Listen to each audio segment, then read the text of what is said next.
Chapter 876. Tuoya was still announcing her decision as a member of the Golden Family. Yang Qindong, who was standing to the side, received the latest news from Yang Si and lightly nodded his head. Bring him in. Tuoya finally finished her speech. Then, her gaze naturally fell on Yang Qindong. Since she had chosen this person to be her husband, of course, he would take the lead from now on.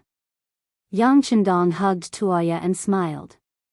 Then, he looked at the tribe leaders who were staring at each other in shock and said, "The princess has already made her decision. In a few days, I will take her as my legal wife.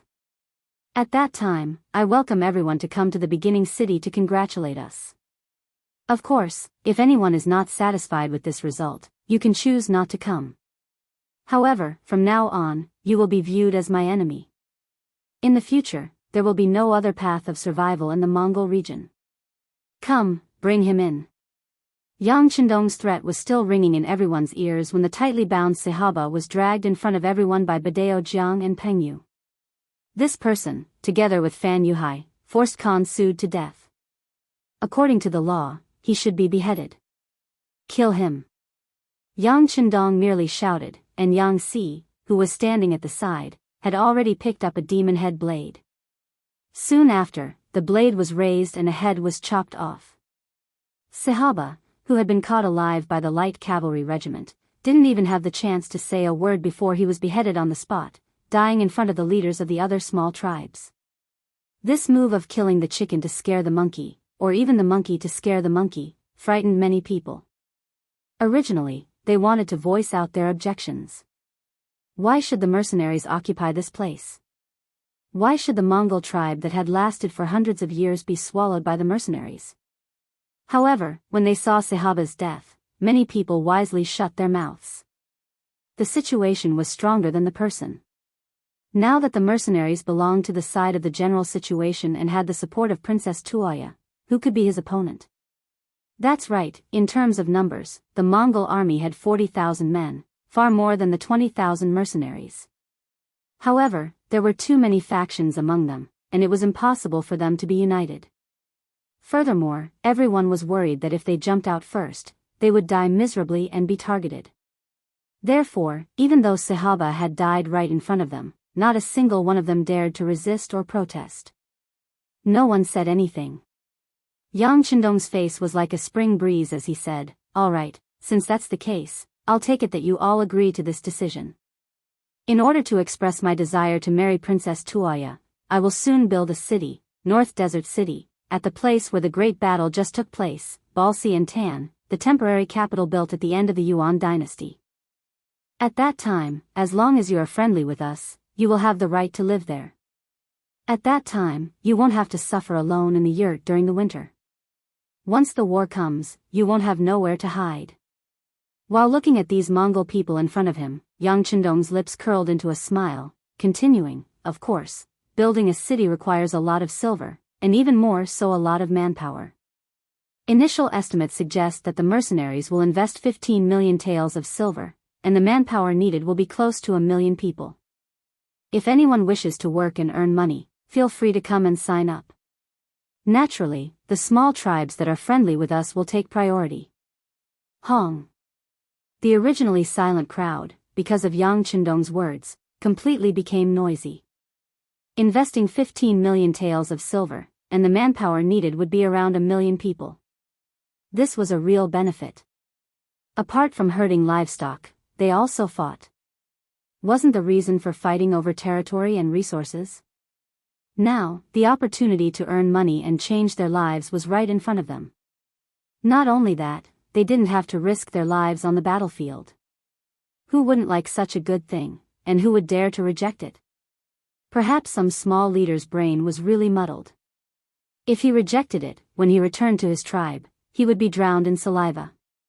Enemies weren't eternal, and neither were friends. Only benefits were eternal. At this moment, Yang Qindong's words were effective. The voices of opposition that should have appeared disappeared. On the contrary, everyone now wanted to get closer to Yang Qindong. Even if their status wasn't high enough, being able to have a good relationship with Na Ri Song and the mercenaries was also a good thing. Whether it was because of their status or because they wanted to increase their prestige, Yang Qindong didn't say anything to the crowd. Instead, he held Tuoya's hand and left, leaving everything to Tiger's Mane, Hebe, and Nari Song. Tuoya was in a good mood. Now, the Mongol tribe in Mo Bay needed peace and development, and all these could only be brought by Yang Qindong. As for the Mongol tribe in Mo Bay completely disappearing in the future, Tuoya didn't care anymore. As long as the people lived well, was the name really that important? Originally, they thought there would be a bloody battle, but they didn't expect it to end in such a good way. While the mercenaries admired the sixth young master, the construction of the city, especially the matter of who stayed to preside over the overall situation, became a problem that they needed to consider. Once they decided to stay here to build a Mo-based city, there was no doubt that they wouldn't be qualified to participate in the war for a short time. This was a very uncomfortable thing for the brave warriors. Therefore, when Tiger's Mane and Hebe talked to the senior officers, no one was willing to take the initiative to take this task. For this matter, that night, Tiger's Mane and Hebe had to disturb Yang Qindong, and Tuoya could only reluctantly leave the main tent. The knot in her heart was finally untied. From the moment Tuoya made the decision, she regarded herself as Yang Qindong's seventh wife. Of course, there was the necessary restraint. Before the marriage, she wouldn't be too close to Yang Qindong, but it was always a good thing to stay a little longer. In the big tent, there were only 4 people left: Yang Qindong, Yang Si, Tiger's Mane, and Hebe. He casually pointed to the chairs in front of him. "You've all been tired for a day, sit down." After thanking him, Tiger's Mane and Hebe sat down separately. Only Yang Si didn't. Instead, he poured tea for everyone. He was very clear about his position. He was a servant of the Yang family, now, in the future, and forever. As long as the master was here, he didn't have the qualification to sit down. "How is it? Those people are still honest, right?" Taking the steaming hot tea from Yang Si, Yang Qindong asked with a smile. "Honest, they can't be any more honest. With such great benefits in front of them, how could they not be honest?" Tiger's Mane chuckled. "Well, it turns out that benefits always come first. This is far more powerful than any powerful force. Of course, wealth also needs enough strength to protect it. By the way, who will stay here next? Have the 2 of you decided?" Yang Qindong chuckled. This was originally within his expectations. With such great benefits, if anyone still objected, then they really had to be kicked in the head by a donkey. At the mention of this issue, the smiles on Tiger's Mane and Hebe's faces disappeared. They had come precisely for this matter. According to the 6th young master's intention, the people who stayed here to build the city would definitely be selected from the first army. Who would be selected and who would not be selected, and whether the selected people would agree or not, this was very troublesome. Although it was the duty of a soldier to obey orders, if the order was directly given without considering the individual's wishes, then the task would not be completed very well. When the time came and it really delayed the important matter, then it would be their fault. "Young master, regarding the selection of people, the deputy commander and I separately talked to the 3 division commanders, but it seems that they don't want to stay." Tiger's Mane knew that he had to speak at this time. Although saying this would more or less make them seem incompetent, but the truth still had to be told. "Oh. There is such a thing." Yang Qindong frowned. He could understand the thoughts of the 3 division commanders. They all wanted to make a contribution and stay in North Desert City. Obviously this wish was not easy to achieve. "Yang Si, go and find the 3 division commanders." Although Yang Qindong could make the decision, he still wanted to see the 3 division commanders before making a decision. Yang Si agreed and left. Yang Qindong looked at Tiger's Mane and Hebe and said, "This is actually not a bad thing. It proves that the officers all want to make a contribution on the battlefield. This is a manifestation of high morale." "Yes, yes." Tiger's Mane and Hebe nodded repeatedly in agreement. After a while, the independent division commander Xian Honghai, the Tatar division commander Su He, and the recruit division commander Lu Zhuo all came to the main tent. The 3 of them did not have a seat, so they just stood in front of Yang Qindong. The three of them stood there with different expressions. Xin Honghai had a conflicted expression.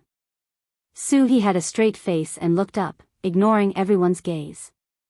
Even when Yang Chendong's gaze fell on him, he still did not move. Lu Zhuo's gaze was somewhat evasive, not daring to look directly at Yang Chendong. Clearly, the three of them all knew what they were going to talk about this time. Speaking of which, staying here to build North Desert City was a huge task. At the very least, it was not an ordinary identity that could suppress the situation. In the entire new army, other than the commander and deputy commander, they could only choose from these three division commanders. Yang Chendong's gaze carefully wandered over the three of them, then he nodded and said, "I think you all know why I, the young master, called you here. Then let's not beat around the bush. One of you three needs to stay here to be responsible for the safety of North Desert City. Which one of you is willing to take on this responsibility?" The words were asked by Yang Chendong. No matter how unwilling the three of them were in their hearts, they had to answer at this moment. The Tatar Division Commander Su He was the first to speak. "Sixth young master, I do not want to stay. I am more willing to go to war with the sixth young master." Chapter 877. It was very straightforward and decisive. It could be seen that Su He had made up her mind. Yang Chendong couldn't say anything to blame him. Instead, he looked at the other two with a questioning gaze. Recruit Division Leader Lu Zhuo finally opened his mouth under the scrutiny. "Sixth young master, I don't want to stay either. I still want to learn more about war. If there's an opportunity like this in the future, I might choose to stay, but now," Lu Zhuo rejected him in a tactful manner. He was giving Yang Chendong face. However, it was hard to express his unwillingness to stay. Okay. It wasn't clear whether Yang Chendong was angry or not. After saying that word, his gaze fell on the last person, Xin Honghai. Xin Honghai was a person who handled matters calmly and had good personal ability. This was also the reason why Tiger's Mane had taken a fancy to him and transferred him to be the deputy division leader of an independent division. Reality proved that this decision was correct. When Tiger's Mane didn't have time to manage the army, this person took on most of the responsibilities and never caused any major problems. Therefore, when Tiger's Mane was promoted by 1 rank, he was also promoted by half a rank and became a division leader. He was the kind of person who was lucky and had a prosperous career. Now, he didn't express his opinion. Therefore, when Yang Chendong's gaze fell on him, he hesitated even more. In the end, he sighed in his heart and said, "If that's the case, sixth young master, I'll stay." Xin Honghai, who had previously rejected him, actually agreed. This made Tiger's Mane and Shibi, who were sitting there, look suspicious. Yang Chendong smiled and asked curiously, "You're really willing to stay? Don't you know that if you stay here, there won't be any major battles in the short term? You won't have a chance to perform on the battlefield." "Hee, I know. However, I got this position because I got it easy.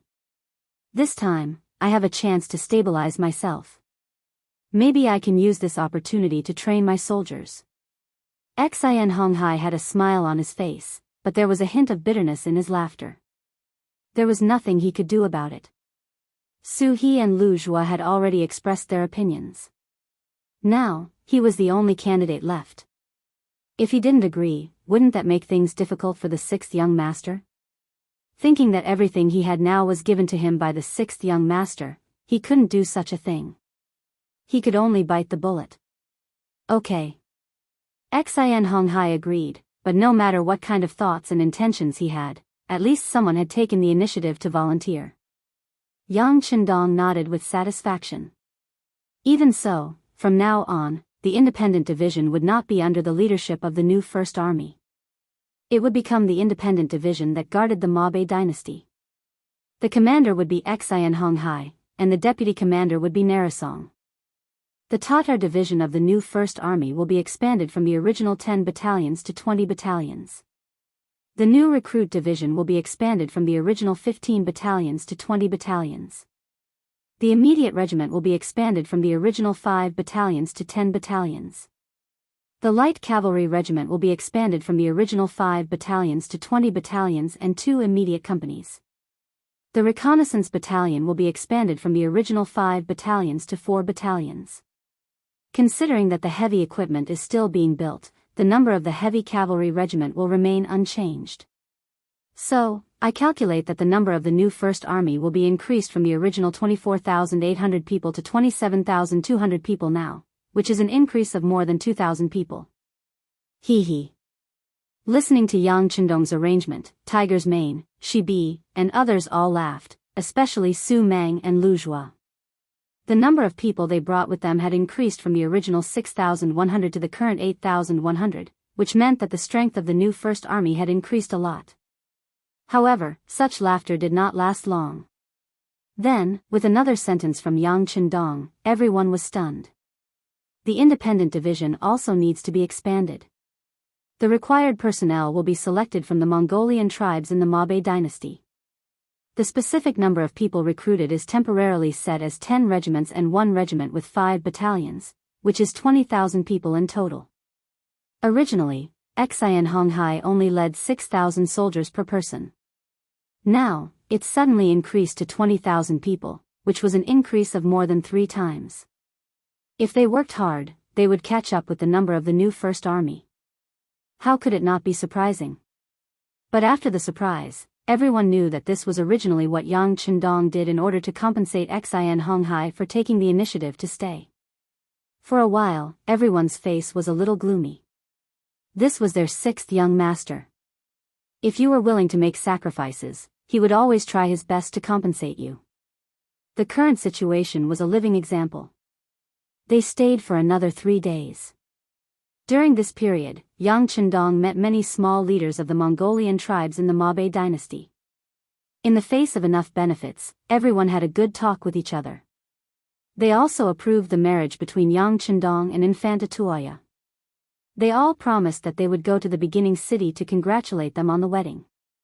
Yang Chendong also promised everyone that when he returned to the beginning city, the first batch of construction materials would be sent over. At that time, he would need everyone's support and so on. The beginning city was about 700 li away from the Inma River. In addition, the distance from the Inma River to the Mabe city was about 300 li. The total distance was more than 1,000 li. In between the two cities, there were also Wanda City, Guangwu Town, and other places. In this way, they were connected. This would play a great role in stimulating the economy of more Mongolian tribes and influencing more Mongolian people. This plan also allowed Yang Chendong to smoothly kick out the second leg on the grassland. The cities could communicate with each other and support each other. The foundation would also be more stable. Yang Chendong left the specific matters of the construction of the city to Yang Si. He let him take the lead and agreed that the lord of the beginning city, Yu Mian, would send more capable people to support. Yang Si, you have to remember that the construction of the Mabe city is very important. From now until it snows in winter, that is, about 5 months. I ask you to build the prototype of the Mabe city in this period of time. The 4 walls in the city must be built well. The warm houses in the city must also be built well. This is a process from scratch to something. There must be some difficulties in the middle, but it doesn't matter. The beginning city and Qiqian city will give you the greatest support. Hundreds of thousands of people in the Mabe Mongolian tribe will also fully support you. Do I have the confidence to complete this work well? Yes, only if young master asks me to do something, I will do it. I will never turn back without orders. Yang Si said with a firm expression. Good, good. Yang Chendong patted Yang Si's shoulder happily. You just need to focus on building the city. The security work will be left to Xian Honghai and Na Raizong. I will arrange for people to take care of other things in the city later. You just need to grasp the general direction. Yang Si's identity was naturally not suitable to be the lord of any city. Yang Chendong had to return to the beginning city to decide on the candidate for the position of the lord of the city. But the city didn't wait for people. The construction of the city had to start first. By the way, although these large and small tribes have to stand on our side for the sake of their interests, they still have to be tested if they are not sincere. You must pay attention to your own safety. The matter is urgent. I will allow you to withdraw first. Young master, I don't want the scene under the Beiding Gate in the capital to happen again. When talking about that matter, Yang Si felt a burst of emotion. In order to save his life, the young master had actually given him a blood transfusion. Just based on this, how could he not sacrifice his life and give it his all? Young master, don't worry. Yang Si knows what to do. 3 days later, Yang Chendong finally left. Other than leaving behind the independent regiment, the rest of the army was brought back. Princess Tuoya also left with him. On the day they left, many small leaders of the tribes came to see them off. They were all brimming with smiles. Yang Chendong was also smiling the entire time. However, everyone knew that no one could tell how much sincerity there was under this smile. With the accompaniment of the army, the return journey was extremely smooth. When they returned to the Yang residence in the beginning city, Yang Chendong immediately arranged for people to summon the lord of the city, Yu Mian, and the principal of the beginning city academy, Wang Si. Originally, Wang Si wanted to let Yang Chendong take on the role of the principal. However, he was still rejected. It was very difficult for him to have the time to go to the academy to teach everyone anything. Sometimes, he would not even go once for a long time. The position of the principal did not live up to its name. Therefore, he only took on the position of the honorary principal and taught everything. The two of them came to the Yang residence one after the other. First, the lord of the city, Yu Mian, reported the development of the beginning city to Yang Chendong. Reporting to the 6th young master, after our continuous efforts, the cement factory has now been set up here. Although we can't mass produce our own cement due to some practical reasons, we can still solve a part of our needs. Speaking of which, we have to thank the scientific and technical personnel sent by the academy. They have a very deep theoretical foundation. Not long after they came into contact with the practice, they put forward some suggestions for improvement. Now, it seems that they are very practical. Also, our grain fields have been developed to 300,000 mu. As long as the people living temporarily in the city are willing, they will be given some fertile land. They only need to pay us a tax of 30% according to the harvest. The army's grain fields are all managed by the logistics division. They are all young and strong people. It is a small matter for them to put in some effort. By the end of autumn, we will definitely have a big harvest. In order to ensure that the vegetables and grains can last longer, I have also followed the instructions of the 6th young master. We have built a large granary in the city and dug many cellars outside the city. After the evaluation by the professionals sent by the academy, there is no problem with the depth and width. It can serve as a refrigeration system to ensure that the vegetables can be used for a longer period of time. The 200,000 Han people and 30,000 educated youths sent by the Crimson City are already in place. Most of them have already adapted to the environment here and have begun to work. These people are all very good. As expected of the people sent by the Crimson City. They have already shown their skills in many jobs and proved their abilities. As Yu Mian reported one by one, Yang Chendong nodded his head. Good, good. As long as the problem of food is solved, there will be no problem with the people's hearts. Very good. Thank you for your hard work, City Lord Yu and Principal Wang. Chapter 878. 6th Young Master, thank you for your hard work. The two of them were naturally overjoyed after being praised. Taking this opportunity, Wang Si stood up and said, there are more and more young people who want to apply for the academy. Among them, there are many Mongolian youths. 6th Young Master, what do you think? At the beginning of the academy, there was a rule that non-Chinese were not allowed to enter the academy. However, this was the grassland, and the majority of the population was Mongolian.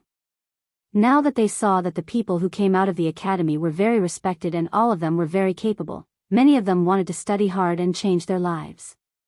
Now that he looked at it, that rule was no longer appropriate.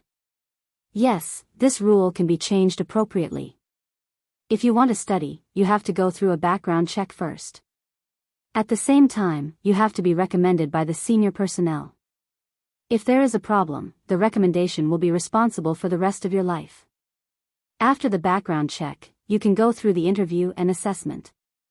Those who are smart and intelligent can be considered, but the proportion must be low. The total number of people can't exceed 10% of the academy's population. Yang Qindong thought for a while and made the change. The recommendation system of lifelong responsibility could ensure the loyalty of the people to the greatest extent. It was not just that after the recommendation, if there was a problem, the recommendation would slap his head and say that he had misjudged the person. That was absolutely not allowed. In short, the bureaucratic idea would not work for Yang Qindong. Since you are paid well, you have to work hard. If you don't want to work hard, you can withdraw from the senior personnel and be an ordinary person. This rule seemed to be a little harsh, but only Yang Qindong knew that if he couldn't do this at the beginning, it would only become harder to lead the cadre. One day, it would not be impossible for the cadre to collapse. Okay. Wang Si nodded in agreement. Although it was only 10% of the grassland quota, it was enough to stop some people from talking. By the way, sixth young master, some of the old students, and even the old teachers, they feel that they have learned a lot of theoretical knowledge. Now, their minds are filled with combining theory with practice. They want to do some practical work. What do you think? That's good. Combining theory with practice is the right way to go. In this case, I have something to tell the two of you. After the beginning of the city, I have decided to build another North Desert city 300 miles west of the Yinma River, which is on the old site of the temporary capital built by Balsi and Tan at the end of the Yuan dynasty. In this way, it can correspond to the beginning of the city, and our power and influence will be greater. The construction of a new city is a complicated and tedious matter. There are many professionals needed, such as architects, the staff of the new city lord's mansion, market managers, the establishment of Mo Bay College, logistics, medical treatment, food supply, and the reclamation of fertile land like the first city. I have already checked that there is sufficient water, the land is not bad, and the place is large. It is feasible to get millions of mu of land. Do you have any suitable candidates? Regarding the issue of building North Desert City, although there were some rumors, there had never been an official document. Now that Yang Qindong had mentioned it, it was equivalent to giving everyone a confirmation. This was actually what Yu Mian and Wang Si wanted to find out. Now that the matter had been confirmed, there was no change in their expressions. Obviously, they had made some preparations. Yu Mian was the first to speak, sixth young master, but how big is North Desert City? Is it the same as the beginning city? Naturally, it can't be the same as the beginning city. Whether it is its geographical location or as the first city on the grassland, the role and political status of the beginning city are incomparable to other cities. Of course, this doesn't mean that the area it occupies will be smaller, but its political status will be lower. As for the area of the city, I think it can be bigger. After all, there are hundreds of thousands of people from the Northeast Mongolian tribe. In this regard, the beginning city can't compare. Hearing this, Yu Mian had an idea in his heart. As long as the status was not the same as the beginning city was still the big brother. Some of the management personnel there could be transferred from the beginning city. It was not considered overstepping his authority. Alright, if that's the case, the city lord's mansion can send out 100 management personnel. They all started from the bottom and worked their way up step by step. In the past year, they have fully demonstrated their abilities. There are many good seedlings among them, especially my deputy city lord Mao Xiang, who is a very capable person. Mao Xiang? Yang Qindong nodded after hearing this. He had seen this person many times and heard more about his story. He was born a Han Chinese and had once been a scholar. However, because of the war in the place where he was brought to Crimson City by Leng Song, who had gone to the south of the Great Ming Dynasty, which had not been divided at that time. This person was actually interested in Leng Feng and worked hard to exercise his body. He failed the first assessment but succeeded the second time. Unexpectedly, he was then chosen by the new city lord of Crimson City, Yu Qian, and transferred to the city lord's mansion to work. After that, he followed Yu Mian to the beginning city and performed very well. Thinking about it, if his performance was mediocre, how could Yu Mian stand out to recommend him? One had to know that this recommendation was lifelong. In other words, if there was a problem with Mao Xiang in the future, Yu Mian would have to take responsibility. Originally, Yang Qindong wanted Yu Mian to recommend a city lord. It was impossible for Crimson City to recommend every talent. The climate and customs of the two places were different. The recommended person would have to adapt for a period of time. This was not conducive to North Desert City, which was eager to start work. Now that Yu Mian had taken the initiative to recommend him, Yang Qindong nodded. Okay, let me come over later. I will meet him. This meant that there was a chance. Yu Mian immediately said that he would do it when he returned. Now that there was a candidate for the city lord, Wang Si was unwilling to give in. He immediately proposed a candidate for the North Desert City Academy. There was no doubt that these two were promoting their own people in order to expand their speaking rights. It was still the same saying, where there were people, there would be conflicts. This was something that even Yang Qindong could not stop. He only wanted these recommended candidates to be suitable. As for some private conflicts, as long as it did not affect the overall situation and work, he would not casually intervene. Just like how he treated Yu Mian's candidate, Yang Qindong said that he also wanted to meet the candidate recommended by Wang Si. The matter was basically settled like this. Then, as the city lord, Yu Mian reported some practical materials that could support the construction of North Desert City. On this point, he did not mean to hide it. North Desert City was a lower political treatment than the beginning city. The stronger it was, the happier Yu Mian would be.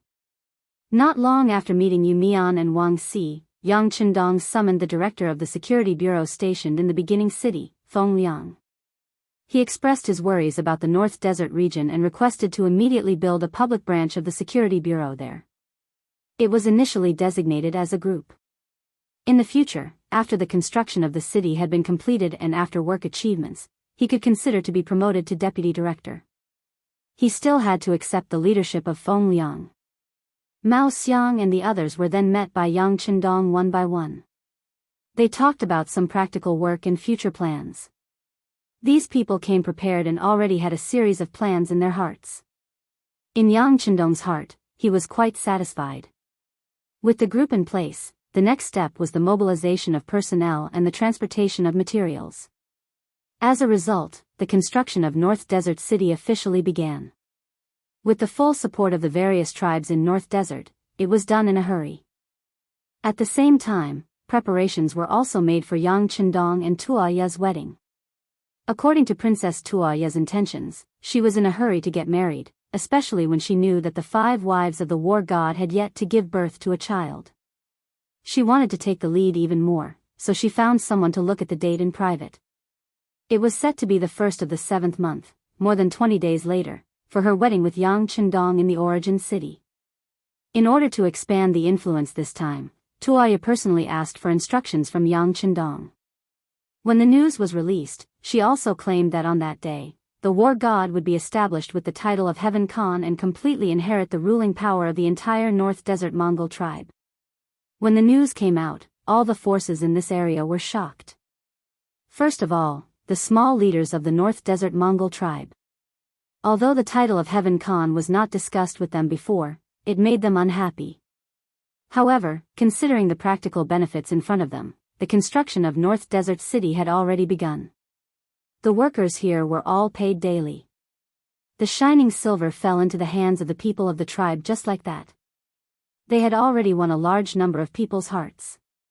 Even if they wanted to come out and stop it now, it was impossible, so they could only let it go. Not only that, on July 1st, they also had to consider going to the beginning city and take out their gifts to show their loyalty. At the same time, Shirwan Shan, who was currently in Talis City, also received the news. He was currently in charge of the Xian residence and the commander of the capital department of Wanquan. In his study, he sat quietly for a long time. Yang Qindong was actually going to receive the title of Heaven Khan, and at the same time take over the entire North Desert Mongol tribe. Because his wife was Princess Tuoya, their children would have the golden bloodline of the Mongol tribe. One could imagine their appeal in the future. All these things made him very anxious. The more Yang Qindong's power increased, the greater the pressure on Baiming. It could be imagined that if this kind of power was allowed to grow, it was likely that in the near future, a powerful enemy would appear in Baiming. Unfortunately, Baiming's imperial court seemed to have chosen to turn a blind eye to this situation. The new army that the imperial court was currently training was prepared to unify the great Ming dynasty. They were preparing to attack the southern Ming dynasty. This was the policy of the higher-ups. Shi Wanshan's words carried little weight. The only thing he could do was to be on good terms with Yang Qindong as much as possible and maintain the normal situation in the northwest. Shi Wanshan quickly made a decision. He would submit a memorial to the imperial court to ask if he could represent Baiming in congratulating the Duke of Zhongdan on his wedding. Since he could not fight, he could only think of a way to be on good terms with him. Chapter 879. Unlike the Mongolian tribe and Shi Wanshan who had no choice but to express goodwill, there were also the Sambar province and Jingzhou province south of Toulouse city. They were all under the banner of the great Khan of Wara. After receiving the news, they immediately sent the news out. Although they could barely protect themselves with their forces and did not want to provoke the mercenaries and the powerful god of war now, the other party wanted to be conferred the title of Heaven Khan. In history, only a few people like Emperor Taizong of Tang, Li Shimin, and Genghis Khan could enjoy the title. Now that Yang Qindong wanted to take it for himself, they had no choice but to report such a big matter. As for what the higher-ups wanted to do, it was not something they could worry about. In the beginning city, Tuaya acted first and reported later and created the title of Heaven Khan. Yang Qindong did not know about it at the first moment. If Yang Qindong was the Heaven Khan, then once he had a son with Tuaya, wouldn't he also have a high status? On this point, Tuaya had her own selfish motives. Yang Qindong was well aware of this point, but he did not point it out. Although this title could be said to be a tall tree attracting the wind and would bring unknown consequences and become the target of public criticism, he was not afraid or worried about the powerful mercenaries. All right, Heavenly Khan it is. Send a report to the madams in Qiqian city and give a detailed introduction of the situation here. Yang Qindong stood under the moon in the small courtyard and said to the servant Yang Lu who was following beside him. In his eyes, the influence of a Heaven Khan was far less important than explaining to his madams. Yang Lu sighed at the young master's powerful thinking. After agreeing, he turned around and did it. The god of war, the Duke of Loyalty of the Great Ming, the messenger of Tingri Heaven, the future Heaven Khan of the grassland was going to marry the princess of the Golden family. This news quickly made the beginning city boil with excitement. The people in the city who had benefited from it hung red lanterns in every house, and the entire street was cleaned up. They expressed their congratulations to Yang Qindong in this way. As the day approached, more and more people rushed to the beginning city to watch this grand ceremony. Among them was Chief Commander Shi Wanshan, who had received the imperial court's reply and had come to the beginning city to express his goodwill. Therefore, the inns in the city were overcrowded. Some people also took the opportunity to clean up their houses to entertain the guests. During this period, they made a small profit. Although the beginning city lords mansioned to collect taxes, compared to the profit, the people were still very happy. If there were happy people, there would be some people who were unhappy. For example, Tua Bourgeois, who received the news. Yang Qindong's appearance changed history, and also changed the trajectory of some people's lives. Tua Hua was one of them. Tua Bourgeois' full name was Buer Tua Bourgeois. He was betrayed by his younger brother Agar Dorji and defeated by Yeshen. However, he was still alive.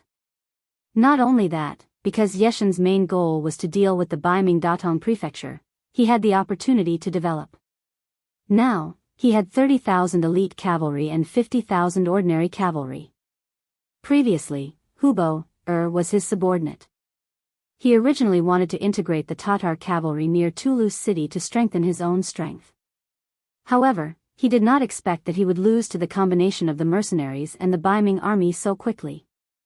Just as he was thinking about whether to take revenge immediately, the news of Yang Chendong marrying the princess of the Golden Family and becoming the Heaven Khan spread. This time, Tua Buhua could not take it anymore. He immediately called Hubo and the other generals to discuss the matter of marching into the beginning city. The appearance of the beginning city had greatly affected the Tatar Empire's ruling position in this region. The fact that Yang Chendong wanted to become the Heaven Khan had directly affected his authority. Just these 2 points alone made them like fire and water. A battle was unavoidable. Within the huge yurt, Tua Buhua ordered Hubo, and another general, Lakshan, to split into the left and right vanguards. They each brought 20,000 troops to head towards the beginning city. Monk was the lieutenant general, and he brought 30,000 elite cavalry and 10,000 Mongol cavalry to follow behind. They wanted to take down the beginning city in one battle and completely defeat the Heaven Khan. The war was just a means to continue the political appeal. Rather than saying that Tua Buhua hated Yang Chendong for calling himself the Heaven Khan, it was better to say that he took a fancy to the resources and geographical location of the beginning city. In the current beginning city, there were close to 300,000 civilians. Out of which, 230,000 had just come from Chichen City. Perhaps some of them would quickly rush over to North Desert City, but 300,000 civilians was still a number that could be guaranteed. The first city was huge, and the city was bustling. When many goods from Chichen City arrived here, it became the largest trading base in the grassland. As long as one had money, one could buy many things that could not be bought outside, or even things that one did not dare to think about before. Because of this, it attracted the patronage of Northern Ming, Nuergandusi, the nearby Mongolian merchants, and some merchants from Siberia in the northwest. It was rumored that just the number of transactions in the city each day was a shocking number. No matter who occupied this place, just by collecting taxes, they would be able to obtain unimaginable benefits. Outside the city, there were nearly 300,000 mu of grain fields. Even during winter, there was a supply of vegetables. Outside the city, there was also the largest livestock farm in Mongolia. It was said that the mercenaries spent 3 million taels of silver to build it. There were more than 200,000 healthy horses and countless lambs. With so many resources, no matter who could hold them in their hands, they could quickly strengthen themselves and complete their goal of dominating the grasslands. Such a place naturally attracted the envy of countless people. If it weren't for the fact that the mercenaries were too powerful, they would have won many battles despite being outnumbered, causing the nearby forces to behave themselves. Otherwise, the flames of war would have been incessant every day. With so many benefits, it was not strange that Tua had taken a fancy to this place. When his army was heading to the beginning city area, they even passed by the Hetao area where the Walla leader, Yeshen, was located, causing the other party to be on guard early on. However, Tua did not care at all. It was as if he did not see his enemy, Yeshen. He actually passed by and did not even have the intention to fight. This was politics. There were only interests, no right or wrong, and it rarely involved hatred. Otherwise, Hua would have targeted Yeshen, who had stabbed him before, instead of the mercenary who was always on the defensive. The 80,000-strong army walked through countless places in the grassland, attracting the attention of various big and small forces. As the 80,000-strong cavalry moved, the focus of the entire grassland naturally fell on the first city area. Everyone knew that this would be a decisive battle between the old and new overlords. After this battle, the ownership of the origin city region would be determined. After this battle, the victorious party would have a firm foothold in this region and it would be difficult to shake it. In the beginning city, the intelligence of the Security Bureau had been sent here earlier. The news of Tua leading 80,000-strong cavalry to the beginning city had spread to everyone in the city. Shi Wanshan, who was staying in the guest house at the beginning of the city, also heard the news. Then he sent people to inquire about the reactions of the people in the city. This would play an extremely important role in his analysis of the victory or defeat of this battle. The people he sent out quickly replied. Unfortunately, the news they brought back made Shi Wanshan very disappointed. In the entire city, there was not the slightest panic on the faces of the people. Everyone was doing what they were supposed to do. It seemed that no one took Tuo's 80,000 strong cavalry seriously. Or perhaps they had already experienced a lot. At the beginning, there were 50,000 strong cavalry from the Agador tribe, then there were 40,000 strong cavalry from the Hubo, tribe, 10,000 infantrymen from the Northern Desert tribe. There were also tens of thousands of people from the Northern Desert Tribe Alliance. Each of them was aggressive when they came, but it did not take long before they were defeated and fled. Many people did not even have the ability to escape and eventually lost their lives here. On the other hand, the more the mercenaries fought, the more powerful they became.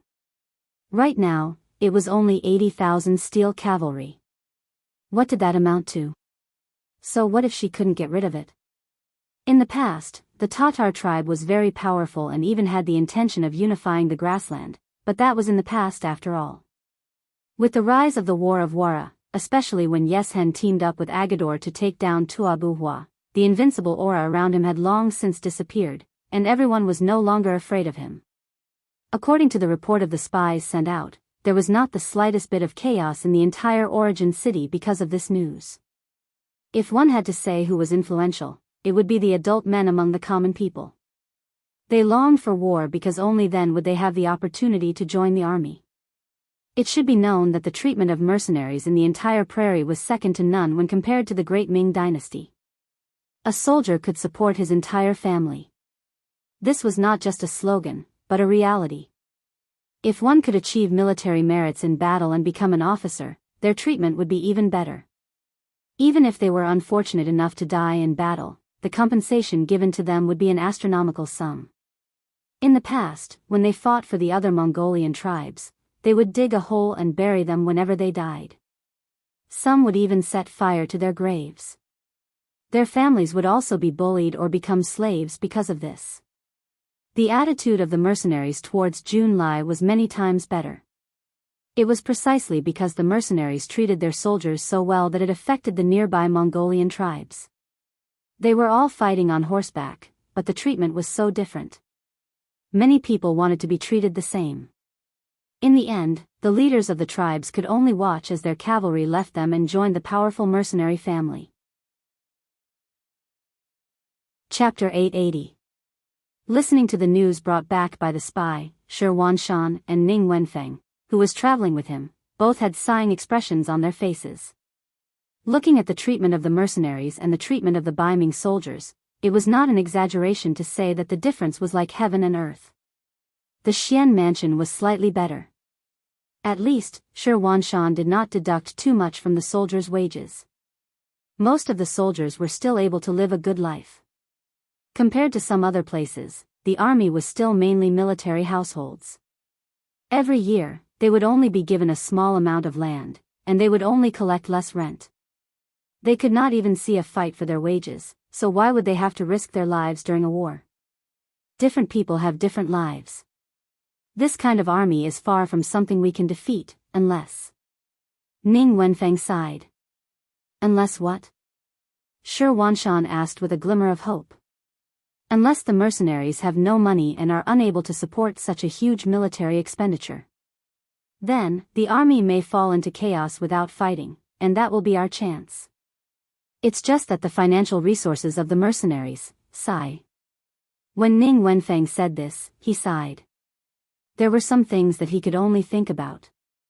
Not to mention other things, just based on the income from the greenhouses in the winter of the first city, who knew how much money they could earn from the fresh vegetables they sold.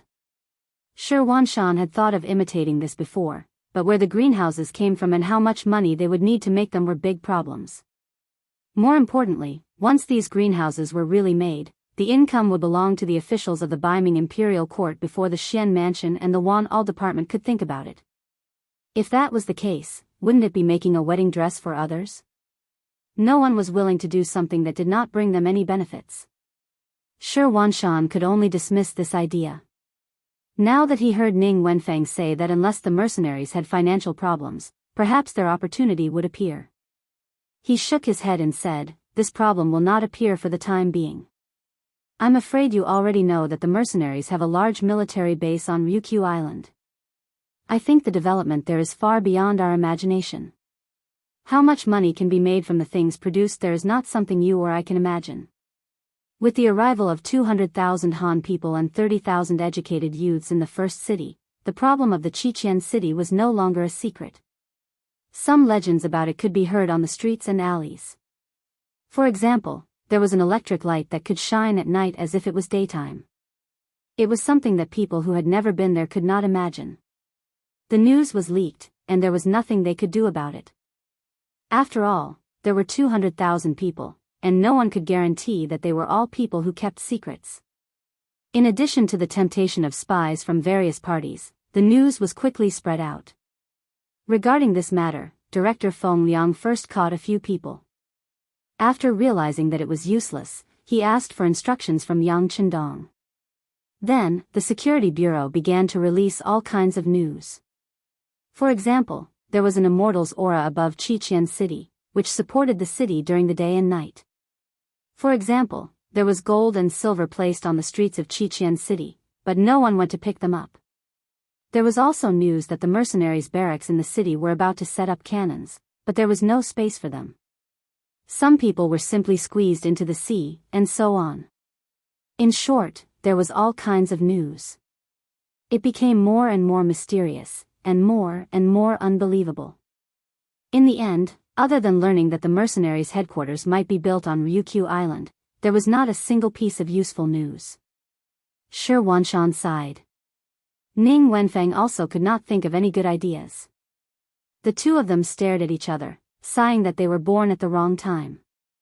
They even faintly worried about Bai Ming's future. A few streets away from the guest house, the Yang Mansion, as the most mysterious and most respected existence in the beginning city, was also holding a meeting at this moment. They were discussing how to fight against Tuachuo Huahua's 80,000 troops. Bandits, they're all bandits, one of the participants, beginning city Lord Yu Qian, said angrily. It was no wonder that he was so angry. This time, Tuachuo Huahua personally led an army here. He even brought the elite of the Tatar cavalry. On the surface, it seemed that he was dissatisfied with the sixth young master's performance of being conferred the title of Heavenly Khan, but in fact, it was just an excuse for him to occupy this place by force. Everything that beginning city had now did not come from the wind. It was built with the efforts of countless people and a huge amount of money. Even now, it seemed that there were many ways to earn income in beginning city, such as business tax, local tax, house rent, greenhouse vegetables, large horse and sheep farms, and so on. In fact, there was still a huge difference compared to the investment. According to the sixth young master's earliest plan, it was already very good to be able to break even within 3 years. This was also because beginning city was the first big city on the grassland and had many innate conditions. Once the number of cities increased, there would be some impact on each other. At that time, if one wanted to build a city to break even or even start to make money, it would probably take 5 years. So much money and effort had been invested. Now that beginning city's situation had begun to improve and prosper, there were immediately people who had ideas about it. It was no wonder that the bookish Yu Mian would be so angry. He had always treated beginning city as his own child. Yes, they've taken a fancy to beginning city's position and various resources. They started the war to plunder it. If they really occupy this place, I'm afraid it won't take long for this place to return to the desolate Alahomiki city of the past. Beginning City Academy's dean, Wang Si, also chimed in. Then, he seemed to have thought of something and chuckled. Dean Wang, what are you laughing at? Yu Mian asked with a puzzled expression. Oh, it's nothing. I heard that there's another reason why Tuachuo Buhua wants to enter beginning city. It's said that the sixth young master is disrespectful to Genghis Khan. They said that he once used a poem to say that Genghis Khan, the prodigy of the generation, only knew how to shoot a big eagle with a bow. They said that this was the sixth young master's metaphor that their ancestor only knew how to shoot birds with a bow. Ahaha, ha ha ha. At this point, Wang Si could no longer control himself. He could not help but hold his stomach and laugh out loud in such a serious meeting. Not only him, but many people in the meeting also laughed at this moment. The original meaning of this was that the sixth young master said that Genghis Khan was brave but not astute. However, it was interpreted this way. However, it did not seem to be wrong on the surface. Yang Qindong, who was sitting at the head of the table, also chuckled. Then, he gently raised his right arm. Immediately, the meeting became incomparably quiet. All right, there's no need to talk about robbers. I've said long ago that in this world, sometimes it's useless to reason. In the end, it still depends on who has the biggest fist. That's the hard truth. As the saying goes, we'll deal with whatever comes our way. Since Tuachuo Bourgeois wants to court death, we'll fulfill their wish. Tiger's Mane, how's the training of the new army going? Tiger's Mane, who was the only one with the rank of Major General, stood up. Young master, the situation is very good. The general trend is irresistible. Nowadays, there are too many young men from the grasslands who want to join the mercenary army. This is where the pressure lies. It's not easy to join the army and occupy a spot. In order not to lose it, all the soldiers are working hard to train. No one dares to be lazy, for fear of being squeezed out by others. Good, it's best to be able to train independently. Only if you're truly willing can the trained army be a strong, iron army, an invincible army. Yang Qindong nodded in satisfaction after hearing this. Then, he looked at Beta Persei on the other side and asked, how's the logistics division? How many recruits are training now? How many captives can be sent to the battlefield immediately? How many reserve soldiers are available? Young master, the logistics division now has 10,000 recruits training. In half a month, the first stage will basically be over. In another month, most of the training procedures will be completed and they can be considered to officially enter the army. There are 15,000 captives, all of whom are the kind who can fight on the battlefield at any time. In the reserve, there are 10,000 young men from the grasslands. Usually, they mainly focus on learning Chinese and writing. At the same time, they are also responsible for reclaiming grain fields and doing construction work in the city. This is also a way to train their brain and physical strength. Once they pass the initial assessment, they can transfer to the recruit area for training at any time and wait for the opportunity to add to the army. Well, 35,000 people. That's not a small number. Yang Qindong was also quite satisfied with the logistics division's work. Logically speaking, as long as he was willing, he could form another army now. However, considering the financial pressure, he gave up this idea. The treatment of mercenary soldiers was very high, even a little too high. Once the number of troops was too high, the pressure on the city lord's mansion would increase. This was not in line with Yang Qindong's initial requirements of controlling the army with one hand and controlling the economy with the other. Okay, don't recruit new soldiers for the time being. After this battle, we'll replenish according to the actual situation. Yang Qindong ordered Beta Persei, then looked at the others and said, just last night, Yang Si, who is building Mabe City, sent a message saying that the Mongolian tribes in Mabe City are willing to contribute to the resistance of Tuachuo Bourgeois' provocation. They said that they can send 20,000 troops. They also said that they don't need to be paid, nor do they need to be equipped with horses and sabers. As long as they make military contributions on the battlefield, they will be rewarded according to the standards of mercenaries.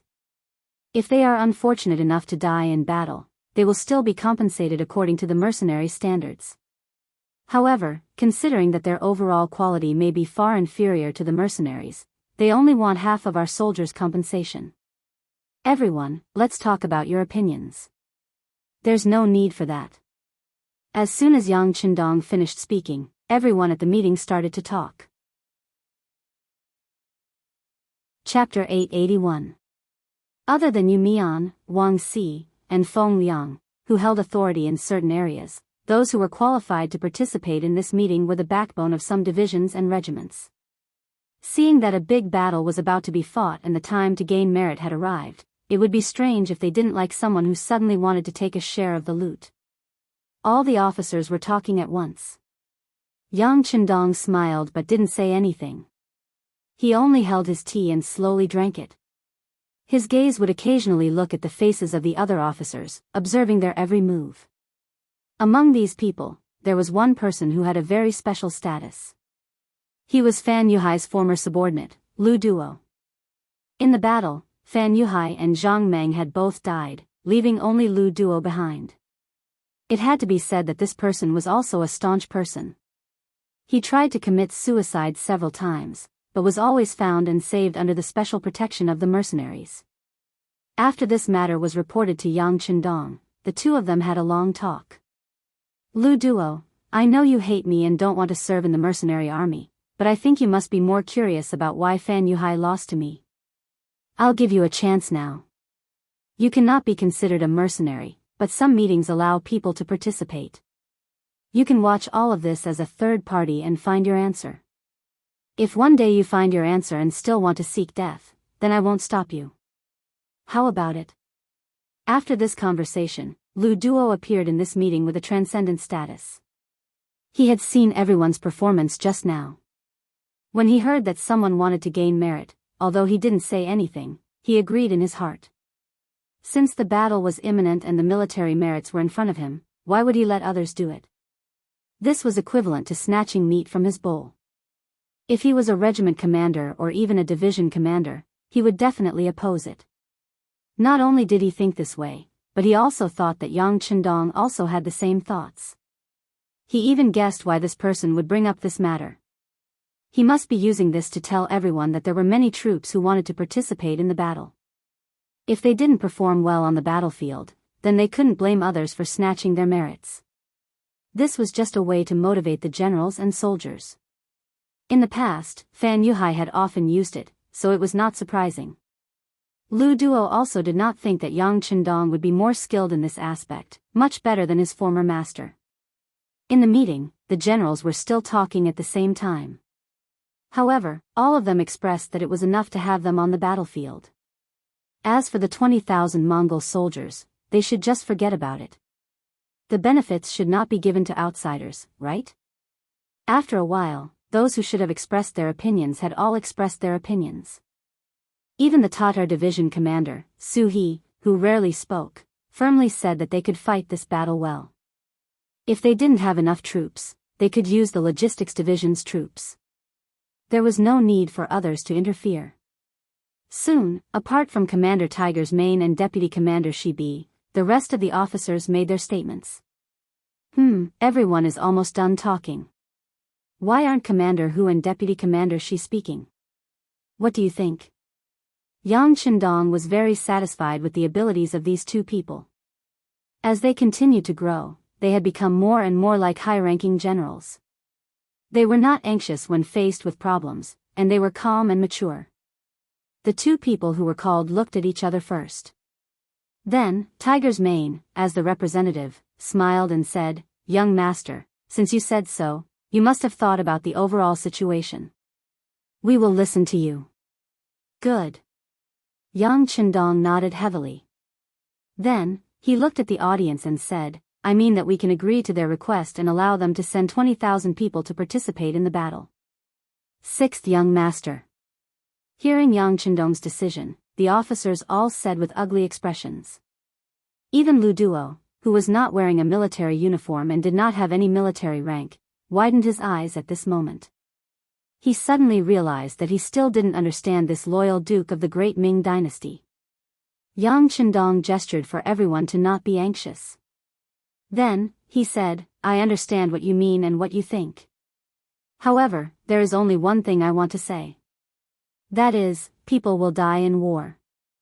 Although both sides are flesh and blood, the mercenaries are like my children. Of course, I will side with you. If we win this battle with too many casualties, that is not what I want. Since they have joined the mercenary group, that in itself is a kind of trust in us. Trust is easy to say, but it can only be barely achieved after countless efforts. Since they trust us, we should be responsible for their lives. If we can avoid death, we should avoid death. If we can avoid death, we should avoid death. Therefore, the addition of these 20,000 people will greatly reduce the pressure on us. In some bloody battles, we can even let them fight. This can reduce our casualties to a minimum, and it can also tell others that it is not so easy to take advantage of us. What do you all think? Allowing others to participate in the battle did mean that they had to share a part of the military merits. However, it was undeniable that they would also share a part of the danger. If the plan was meticulous, they might even share a large part of the danger. This was Yang Chendong's consideration for everyone. When these words were said in public, the people who had objected just now could not help but shut their mouths. This was for their own good. They could not refuse. When everyone looked at Yang Chendong, their eyes were filled with gratitude. Lu Duo finally understood Yang Chendong's meaning. He sighed in his heart. This person was indeed ruthless. Compared to him, Fan Yuhai was not as good.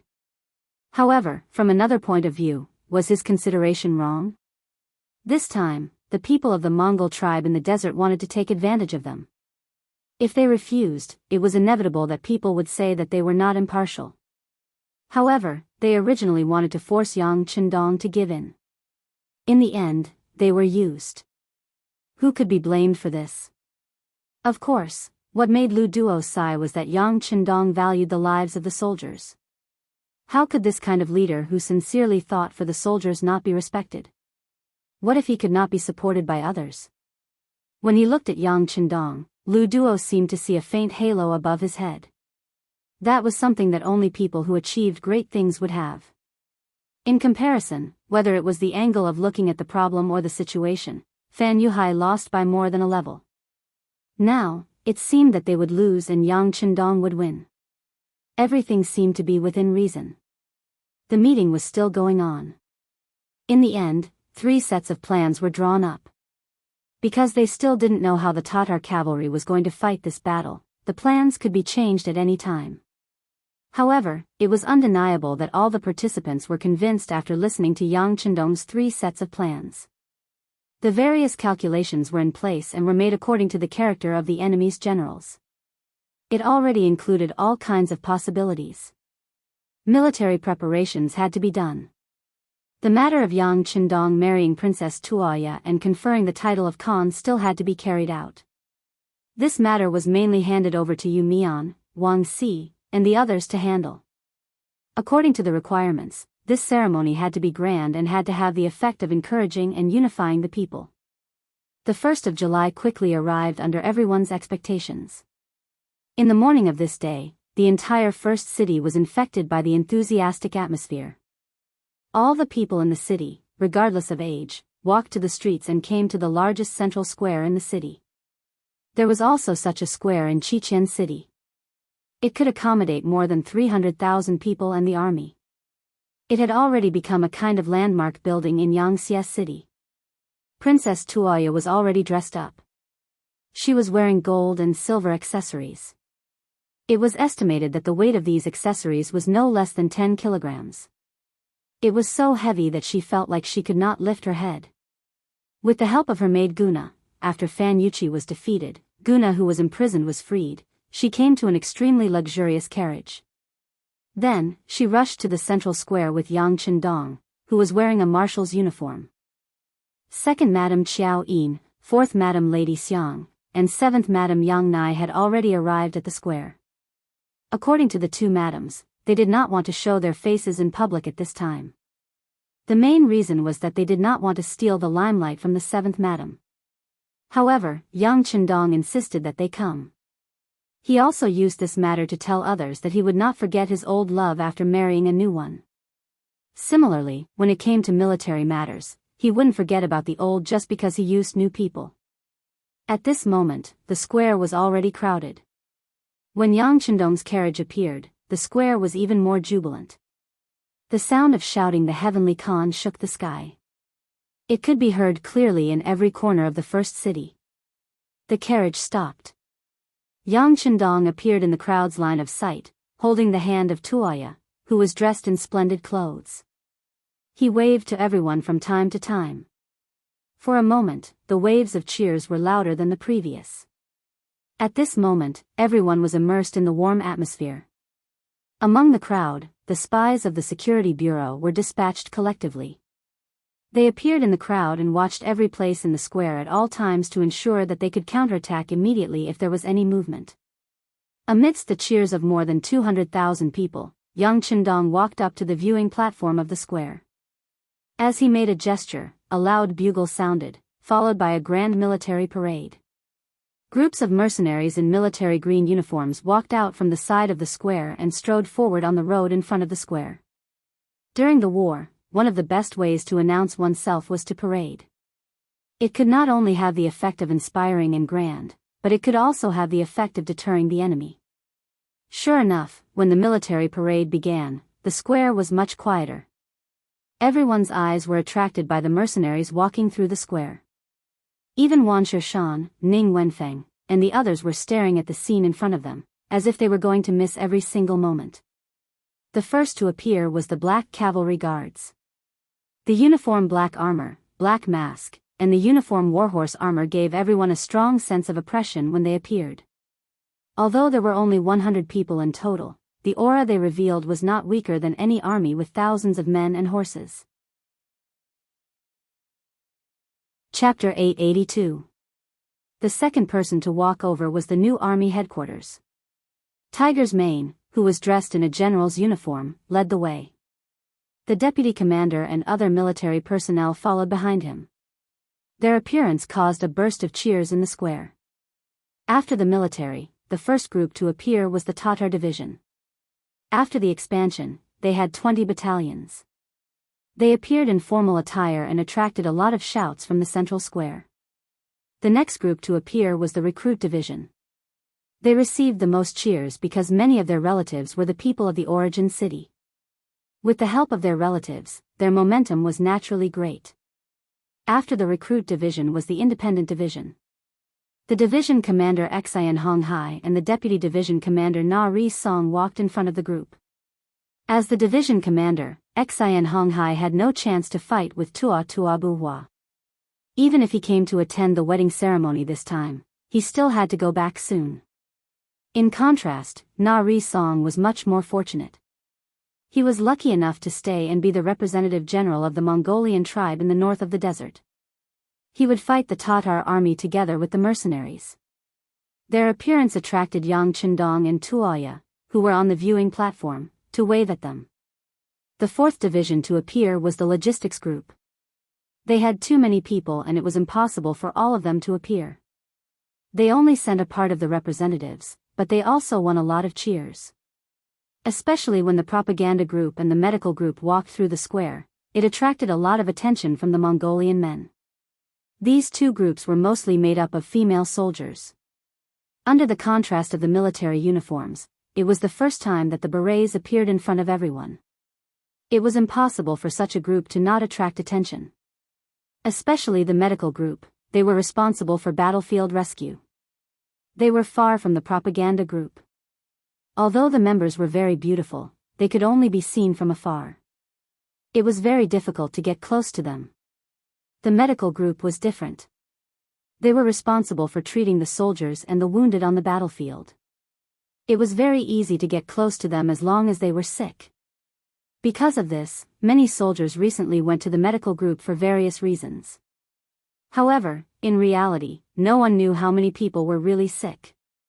After the logistics group, the direct subordinate regiment, reconnaissance battalion, light cavalry regiment, heavy cavalry regiment and other regimental units appeared. However, the most eye-catching unit was still the heavy cavalry unit. Although there were only 2,000 of them, their auras were extraordinary. When they walked on the square, they caused the ground to tremble. Their shining blades caused many Mongolian girls to scream, and the Mongolian men to feel their blood boil. In their eyes, these were the strongest existences. If they could join such a group, they would be proud for the rest of their lives. After these troops walked in, the next to enter was the 20,000 cavalry of the Mongol tribe. In comparison, regardless of whether it was military discipline, or imposing manner, they were all a bit weaker. Fortunately, Princess Tuoya was waving her hands at them from the viewing platform, giving them support. Only then did they not lose so much face. These 20,000 men were the 20,000 that the Mongol tribes had requested to join the battle. Originally, they had thought that they were here to split the benefits and show their faces. However, it seemed like their appearance had caused the atmosphere to become a little awkward. But no matter what, the fact that they were able to appear here was already a victory. They originally thought that the war god might not agree to them coming out to take advantage of the situation. However, they did not expect that the war god would agree so quickly. This allowed them to feel the war god's friendly attitude, and they were determined to perform well on the battlefield. After the Mongol tribe walked in, the last to enter was the ferocious tiger regiment. Different from the cavalry, this time they walked in. All of them carried the Type 95 on their shoulders and were equipped with shining blades, making it difficult for them not to attract attention. However, what was even more unexpected was that when the 3,200 men walked in front of the viewing platform, the leader, Xiao Feng, suddenly shouted, "Look to the right." With this order, the ferocious tiger regiment soldiers who were walking in unison suddenly changed their pace. Then, they raised their spears and stabbed. Their movements were neat and uniform. Under the sunlight, the shining bayonets drew a beautiful arc in front of the 200,000+ spectators. This was a standard military parade, and only the real Lang Feng could perform this standard action. It was a pity that there was no military song to accompany it. However, the appearance of the Lang Feng ferocious tiger regiment still stirred up the atmosphere of the entire plaza. Especially when they walked behind the 20,000 Mongol tribe cavalry. Compared to their laziness, the appearance of this neat group of soldiers stood out even more. The military parade lasted for nearly 6 hours, from morning to afternoon. As the ferocious tiger regiment marched out of the square, a few large balloons suddenly appeared in the sky. Countless flowers that had been prepared beforehand scattered down from the sky, giving people the feeling that divine flowers had descended from the heavens, or that fairies were scattering flowers. On the viewing platform, Tuoya was extremely excited. She hugged Yang Chendong's arm tightly and looked up at the sky in surprise. Yang Chendong's lips were constantly curved in a smile. Behind him, second Madame Qiao Yin and fourth Madame Xiang also had looks of envy on their faces. However, they knew that this marriage had great political significance. It was not something they could be envious of. Moreover, as long as their husband treated them well, the two of them would be very satisfied. When the commoners in the plaza saw the heavenly flowers, they were all excited and excited. Many old men knelt on the ground as their knees gave way. Then, they shouted, "Long live the heavenly Khan! Long live the heavenly Khan! Long live the Khan! Long live the Khan!" Very quickly, this chant spread to the entire plaza. The 200,000+ commoners and the tens of thousands of soldiers in the parade all knelt on the ground and shouted loudly, expressing their excitement at this moment. Shi Wanshan and Ning Wenfeng watched this scene from the side of the viewing platform, their eyes flashing with deep worry. However, when they saw everyone kneeling on the ground, even the leaders of the Mongol tribes had no choice but to kneel on the ground and chant the slogan. The two of them standing there were extremely eye-catching. "Squat down." At the critical moment, Shi Wanshan reacted quickly. He was Bai Ming's minister, so naturally, he could not easily kneel to others. However, at this time, squatting was still possible. In this way, although they were somewhat unwilling, the two of them still squatted in the crowd. Although their knees did not touch the ground, on the surface, there was no difference between them and the crowd. And this scene was captured by two students from the First City Academy who were good at photography. They had received the digital camera the day before yesterday. The two of them were amazed by this good thing that could completely freeze the image taken with a press of a button. No one knew where this thing came from, but it seemed that there were too many secrets that happened to the sixth young master. There were so many secrets that if he took out a plane that could fly now, everyone would not be too surprised other than exclaiming in admiration. In the crowd's loud cheers for the Khan, Yang Chendong and Tuoya walked down the viewing platform and went straight to the Yang mansion. The next thing to do was to hold a banquet. In the courtyard of the Yang mansion, there were already 10 tables of wine. Of course, this was for the high-level personnel. As for the others, they would be accompanied by other officials in the city lord's mansion, the first city guest house, and other places. A lively day would always come to an end. That night, all the guests walked out of the Yang mansion in satisfaction when they were drunk. Yang Chendong, who was still full of energy, also strode into his bridal chamber. There, Princess Tuoya was waiting for him, waiting for the happiest moment of his life to come.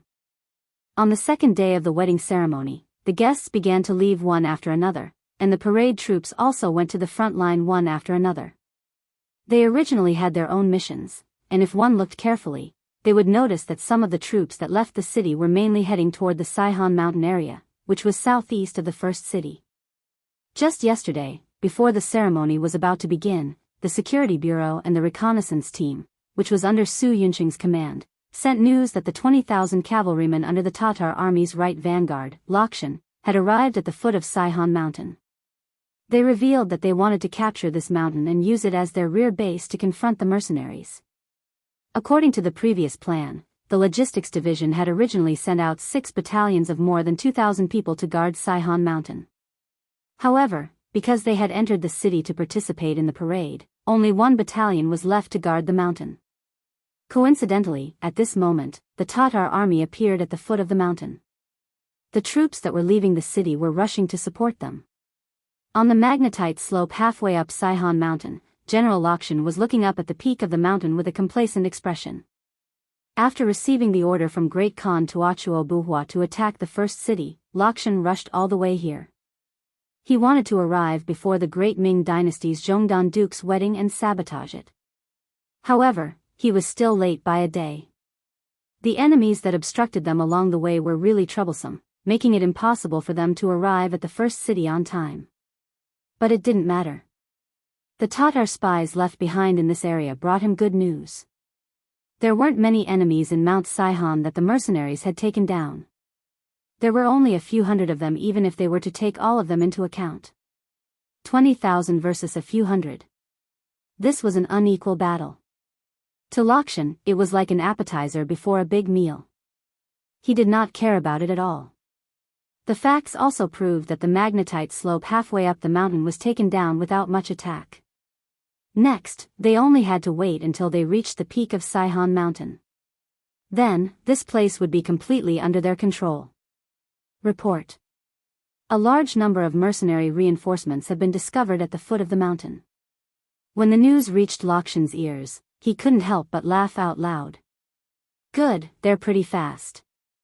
Since this is the case, let's work together from the inside and the outside. Inform everyone not to rush to attack the mountain. Let the troops come up and immediately send someone to inform General Hubo, to quickly move down the mountain. We need to work together from the inside and the outside to take down this wave of enemies. Chapter 883. The scout nodded and immediately went to pass down the order. Another deputy general, Mu Chi, came up with a puzzled expression. General, why should we stop attacking the mountain? The enemy is here, so we should attack with all our might. There are people on the mountain, and we are now halfway up the mountain. This is very disadvantageous for us. Ha ha ha, what do you know? Lakshan had a smug look on his face when he said this. Mu Chi flattered and laughed. He took half a step forward and said, General, please enlighten us so that we can learn from you. Looking at Mu Chi's curious face, Lakshan's vanity was greatly satisfied. He laughed and said, all right, seeing that you are so eager to learn, I will teach you a lesson today. Let me ask you, why did the mercenaries rush to our Saihan Mountain so early in the morning? Well, it's probably because they know that there are mercenaries surrounded here, so they want to take this place back. Mu Chi answered with a straight to the point. That's right. Then if we had already taken over the entire mountain, do you think they would still want to take it back? Lakshan chuckled and patted Mu Chi's shoulder. Let me tell you, war is a skill. Sometimes, bravery alone is not enough. There are still many things to learn. Lakshan had already left, but Mu Chi was still deep in thought. Suddenly, he had a flash of inspiration and shouted, ah! I know, the general intentionally left the mountain unattacked in order to lure the enemy's reinforcements. Only if there are mercenaries here would they have no choice but to come despite knowing the danger. That's right, the enemy on the mountain is the bait we use to catch the big fish. If we eat them now, the mercenaries won't fall for it. Ha ha ha. Now, we just have to wait for them to reach the foot of the mountain and wait for General Hubo, to surround them. Then, we can eat the bait at any time and attack from both inside and outside to deal a heavy blow to the mercenaries. Lakshan, who was already a few meters away, laughed heartily and walked further and further away. He wanted to see how many reinforcements the mercenaries had. If there were too few, it wouldn't be enough for him to eat.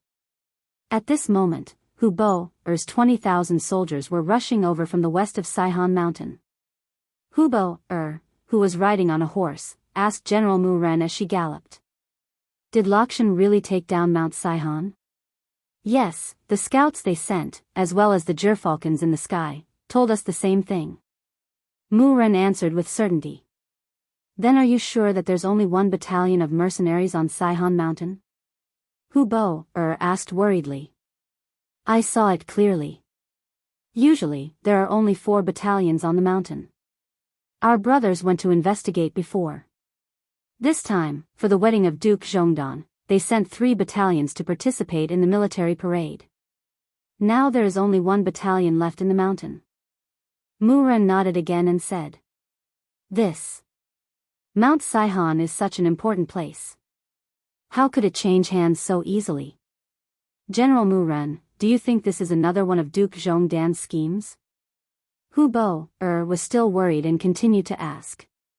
That shouldn't be the case. Our men just sent a report from the origin city. They said that Duke Zhongdan's main generals appeared during the military parade. If they were really prepared, then there should be at least 1 general guarding an important place like Mount Saihan. Mu Ren replied while sighing in his heart. It seemed that his general was scared after the previous defeat. Otherwise, why would he be so careful? Is that so? That's good, that's good. After asking a few questions and not finding any problems, Hubo finally relaxed. She then said to a guard beside her, go and inform General Hu Lin of the vanguard. Tell him to speed up. As long as we report to him, even if the mercenaries have some tricks up their sleeves, it won't be that easy for them to take down our army of 40,000. Hubo, was very careful. As the saying goes, once bitten by a snake, twice shy. This was exactly what he meant. He was worried that Yang Chendong would play tricks again, so he wanted to be closer to Lakshan.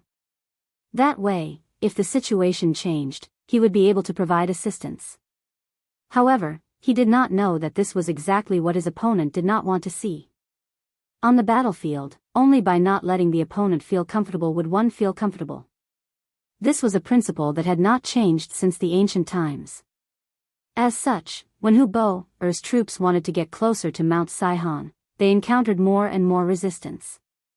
There were a total of 10,000 Mongol soldiers in this region. The vanguard general Hu Lin had already encountered many waves of enemies, ranging from a few hundred to a few thousand. Fortunately, the other party's combat strength was very ordinary, and most of the time, they used arrows to attack from afar.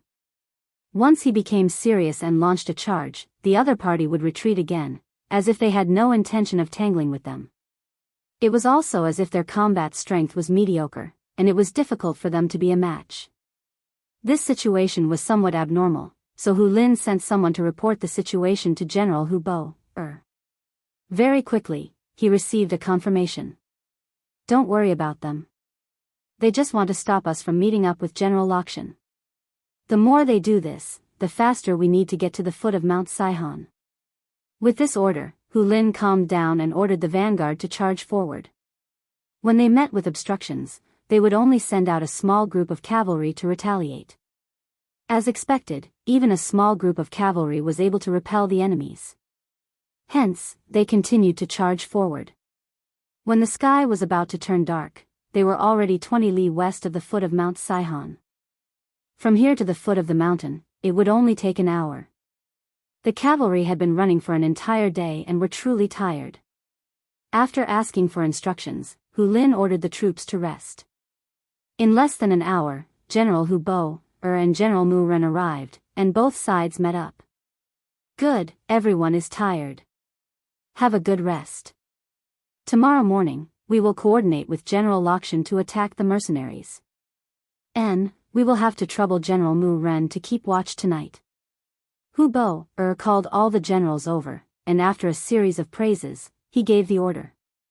Hu Bo's troops on the left had already reached the foot of the mountain. Halfway up the mountain, they could even see the white torches in their camp. This made Lakshan, who was guarding the mountain, calm down. Now that the situation had been formed, they only had to wait until the next morning to completely wipe out the 400 mercenaries guarding the mountain. Then, they would be able to launch an attack from the inside and deal a heavy blow to the mercenaries at the foot of the mountain. Huh, what undefeatable mercenaries. What dogs hit war gods. I think they are just a so-so. Lakshan laughed heartily, and under the praises of Mu Chi and the other generals, he returned to his tent to rest. Right now, he was just waiting for the moment he woke up to launch his counterattack. He wanted the world to see that the Ming dynasty's loyal and courageous people were not the only ones who knew how to fight. At the foot of the mountain, in the mercenary tent, Na Raizong was harshly scolding the small leaders of the Mongol tribes. What the hell are you guys doing? You said that you wanted to stop Hu Bo's troops, to prevent them from reaching the foot of the mountain so quickly. Now, they are just 20 li away from us, and we are about to be pincered from both sides. How do we explain this? Facing Na Raizong's scouts, the small leaders lowered their heads and did not speak. This was something that could not be helped. Originally, they had thought that they could just follow behind the mercenaries and take advantage of the situation. On the other hand, it was not suitable for them to deal with the 20,000 Tatar cavalry. In truth, they could not do it anyway. Humph. A bunch of useless things. Because of your mistakes, we can only wait for tomorrow's bitter battle. When the time comes, no one is to call for retreat. This was all because of our poor progress. Na Raizong continued to roar in anger. All right, everyone has done their best. Hu Bo brought 20,000 cavalrymen. How could they be so easy to deal with? Everyone, go and rest. There will be a bitter battle tomorrow. How can we not rest well? The deputy commander of the new army said like a good old man. Then, he sent those leaders out of the main tent with a smile on his face. After they left, Tiger's man stood up and said to Na Raizong, "How was it?" "It's not that I didn't give them a chance, but that they did not know how to grasp it. What happens next, it's all up to me." This was what they had agreed upon. During the day, Na Raizong had volunteered to give the Mongol army a chance to perform. If they did not perform well, he would listen to Tiger's man's arrangements. Now that the truth was right in front of him, he had nothing to say. He nodded, "I'm willing to accept my loss. From now on, we'll just listen to Commander Tiger's arrangements." Outside the main tent, a group of Mongol leaders walked out. Some of them had looks of dissatisfaction on their faces. Their forces were too spread out. Sometimes, a small tribe would only have a few hundred cavalrymen, while the bigger tribes would only have a few thousand. Asking such a small faction to fight the 20,000 Tatar cavalry was simply sending them to their deaths. However, there was one person who did not say anything from start to finish. He was one of the leaders of the Mongol army, Demutu. He seemed to have a lot on his mind. When he returned to his tent, he quickly wrote a note, recording everything that had happened in the main tent. He then took out his gerfalcon and walked out of the tent. Using the excuse that it was convenient, he went to a secluded place and released the gerfalcon into the air. Chapter 884. Demutu had another identity. He was a pawn that Tuachuo Buhua had planted in the Gobi Mongol tribe. The reason he could become the leader of the tribe was because of Demutu's help. Now was the time to use this pawn. Very soon, the news reached Hu Bo's subordinates, who were 20 kilometers away. When he saw the note, he completely relaxed. It seemed like his worries were unnecessary. It was all because the mercenaries trusted the Gobi Mongol tribe too much. This was their chance. After God knows how many days, Hu Bo could finally have a good night's sleep. They only had to wait until dawn to launch their attack. At that time, with Lakshan's attack from above and Demuta's help, they would be able to deal heavy damage to the mercenaries. On the black stone slope halfway up the mountain, Lakshan's army was also resting. They were also conserving their energy and waiting for the dawn to come so that they could counterattack with all their might. Before Tuachuo Buhua's main force arrived, they would first inflict heavy damage on the mercenaries and make a great contribution. The mercenaries' camp at the foot of the mountain also fell into silence. They were ordered to rest early after dinner, as though they were also preparing for the upcoming battle. However, very few people knew that the time they chose for the battle was not dawn, but the middle of the night. When it was the third night watch, which was the wee hours of the morning, the mercenary camp suddenly sounded a hurried whistle. The horn for an emergency assembly was officially blown. Countless soldiers in neat military uniforms walked out of the large tent, holding their sabers and leading their horses as they began to assemble. Although it was still pitch black at the top of Saihan Mountain, the densely packed mercenaries were already waiting with their swords in hand, ready for battle. The top of Saihan Mountain, which was where Lakshan's bait was not like what the outside world had guessed. There was only 1 battalion, but there were 20 battalions. In the past few days, the number of water carts delivering water to the top of the mountain had suddenly increased. However, few people knew that every carriage that went up the mountain was filled with mercenaries. They used the excuse of delivering water as an excuse to sneak into the mountain. All of this was part of Yang Chendong's plan. He wasn't a god, so he naturally didn't expect the Tatar army to use this as an attacking point to start the first battle. The reason why he had arranged for 20 battalions of soldiers and horses to be stationed here was to have an opportunity to deal a heavy blow to the Tatar army. However, he did not expect that it would come in handy so soon. The person in charge of hiding and guarding the mountain was none other than Su Yunsheng, who had just been promoted to captain of the reconnaissance team. This Su Yunsheng was an old man. When Yang Chendong was fighting in the southern Ming dynasty, he had served in the military. It could be said that he was a person with many military achievements. However, considering the importance of scouts and the extremely high standards of personnel, his official position was not high. However, as a regiment commander, he was given the rank of senior colonel, which was enough to prove his worth.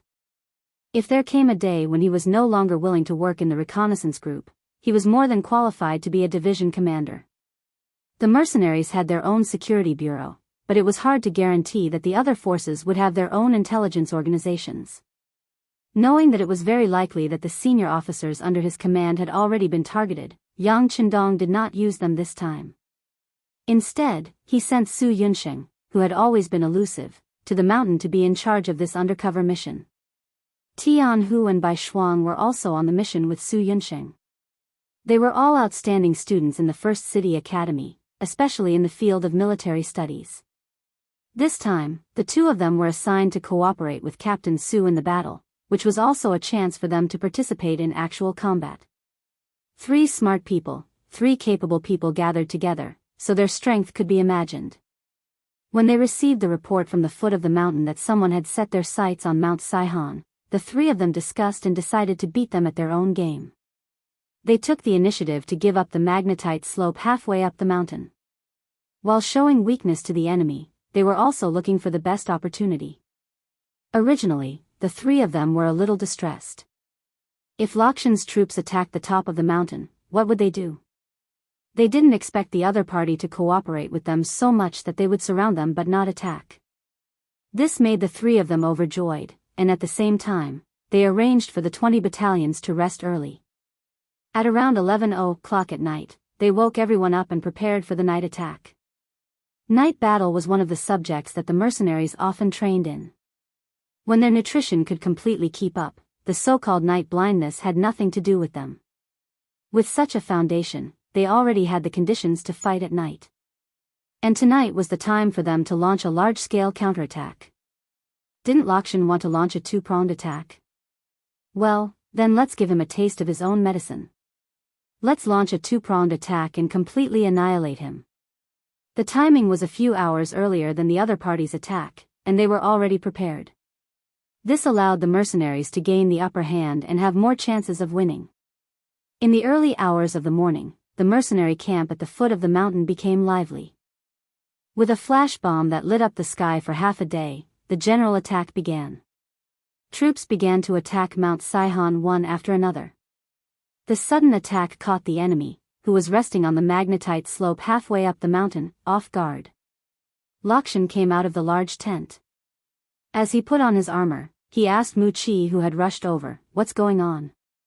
"I'm not sure yet, but it seems like the mercenaries launched the attack in advance," Mu Chi replied with a puzzled expression. "Attacking at night or charging up the mountain, I really don't know who gave the mercenaries the courage to face the enemy like this." "Oh right, there's still a battalion of enemies on the mountain. There's no need to keep them here. Quickly send people to take them down." Lakshan's face revealed a cold expression. Although the mercenaries' strategy of attacking in the middle of the night was somewhat unexpected, he had the higher ground and did not slack off in his defense at night. It would not be easy for anyone to attack up the mountain. He only needed to wait until dawn, when his vision was no longer obstructed, and then he could lead the main force to launch a counterattack. However, would the mercenaries give them a chance to launch a counterattack? Just as Lakshan was still giving orders to Mu Chi, deafening battle cries suddenly sounded from the top of Mount Saihan behind them. 8,000 mercenaries charged down the mountain like ferocious tigers. Poor Lakshan. He had never taken the mercenaries on the mountain seriously, so he only arranged for 1,000 soldiers to defend. Logically speaking, 1,000 soldiers should be enough to fight against 400, but 1,000 against 8,000 was not a small difference.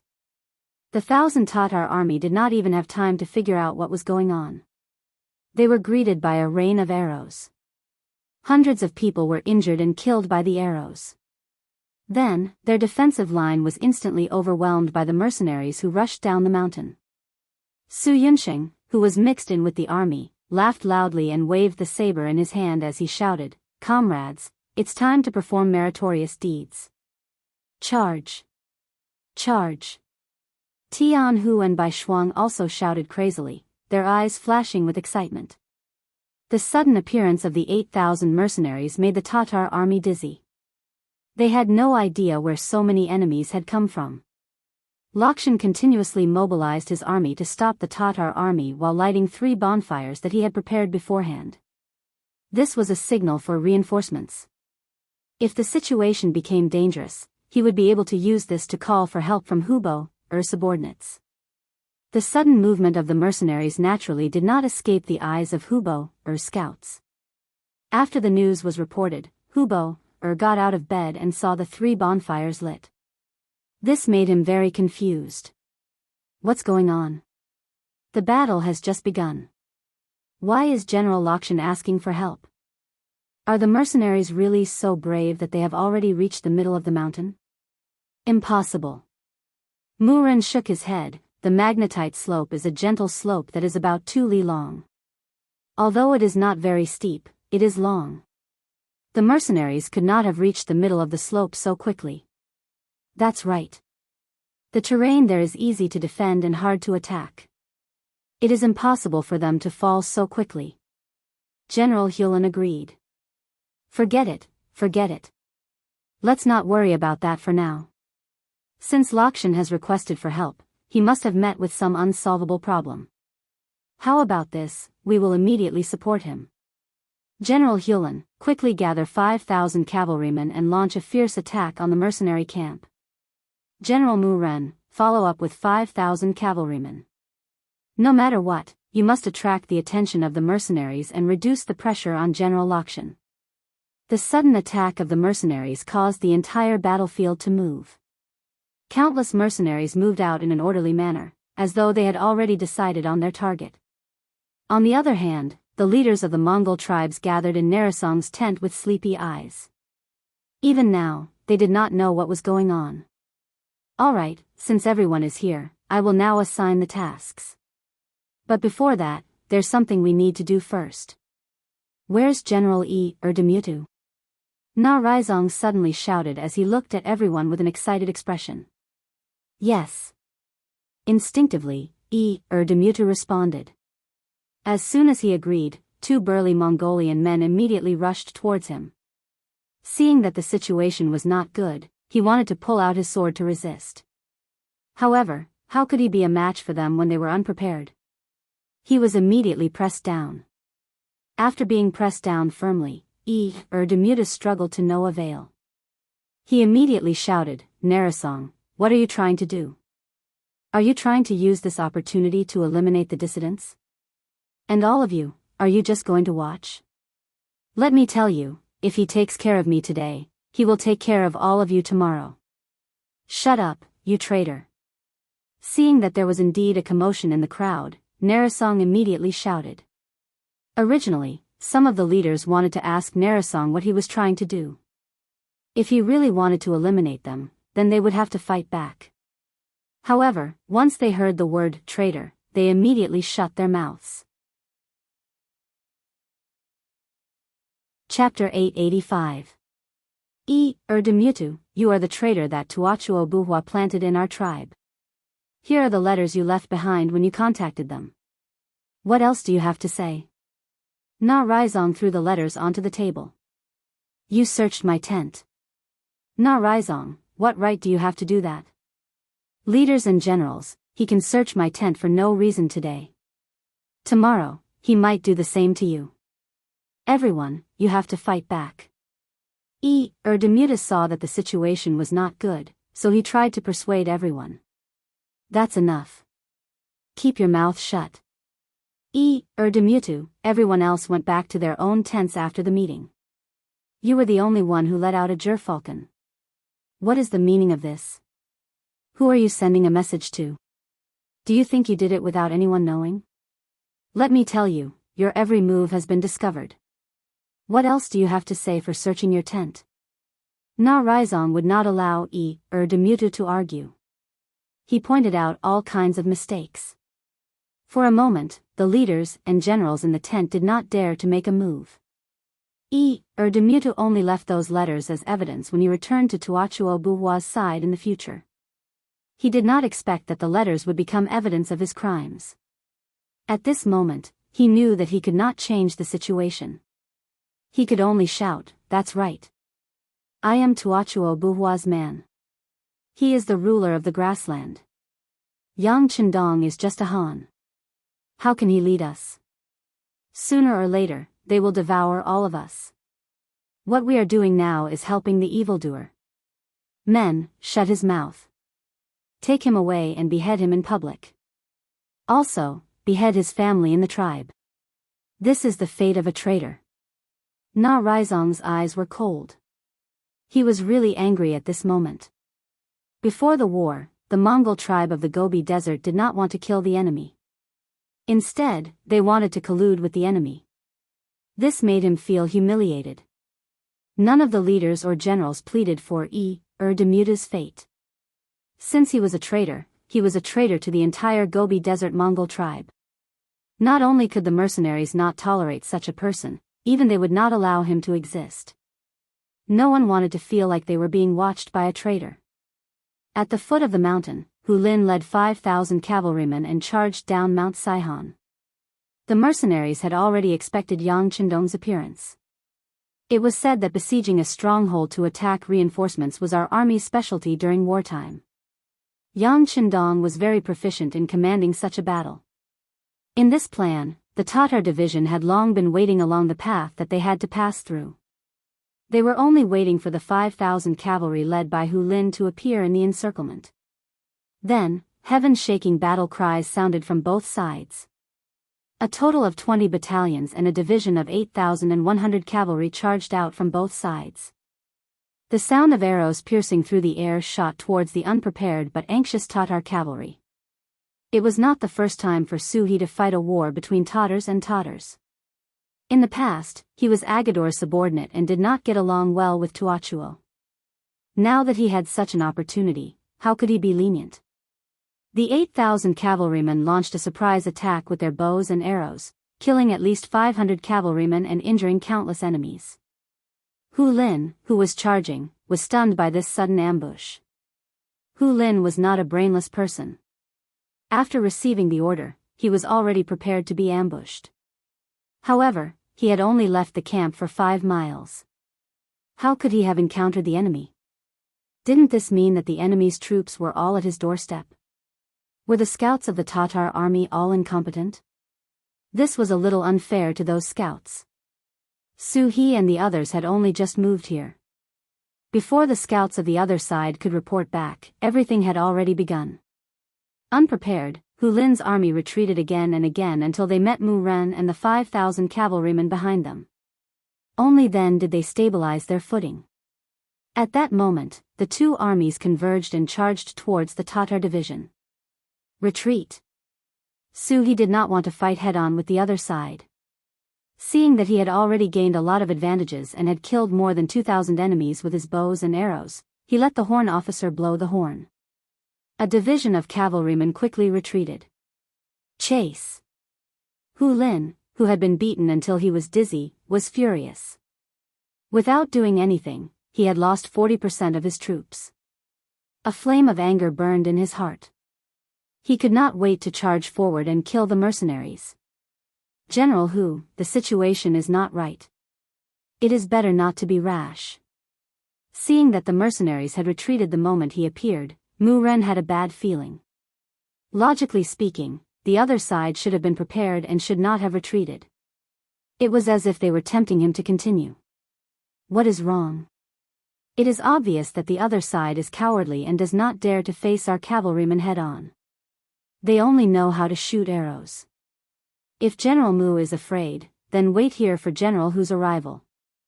I will bring my men and chase after them. The furious Hu Lin had lost his mind at this time.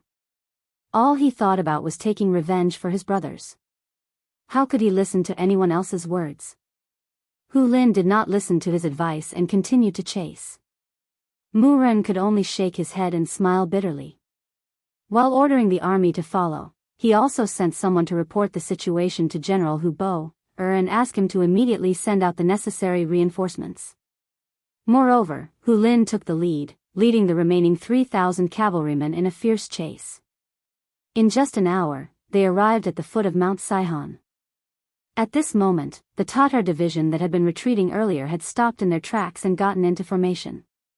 It looked as though they would charge forward and devour them if they dared to come over. One side had a division of 20 battalions and 8,100 people.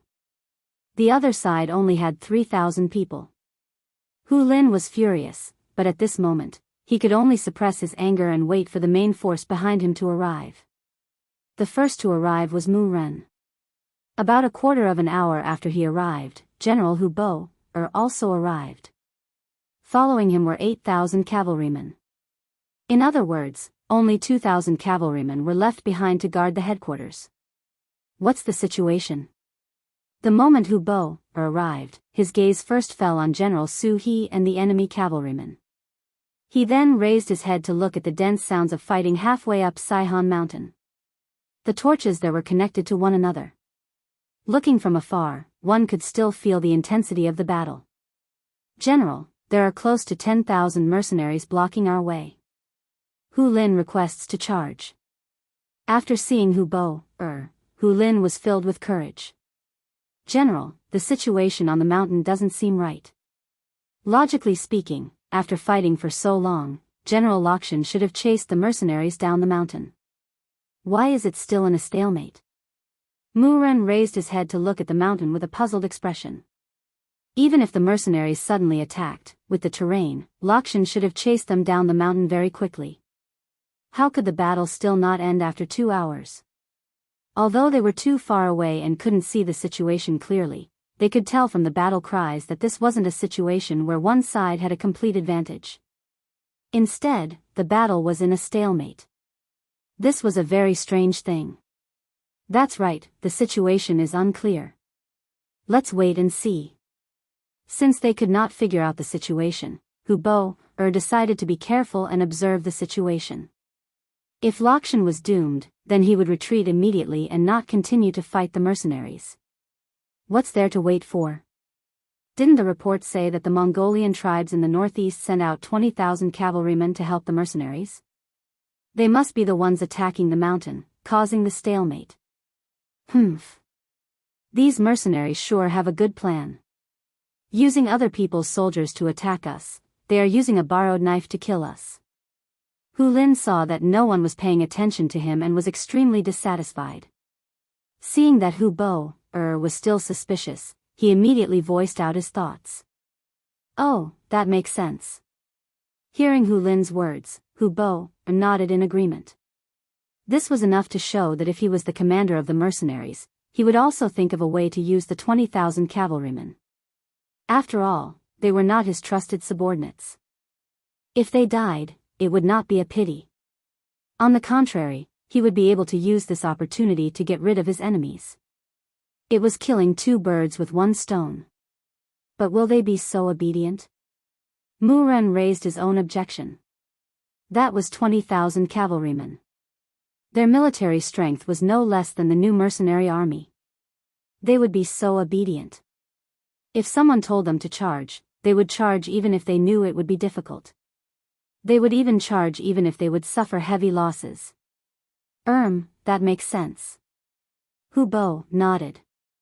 Originally, he wasn't such an indecisive person.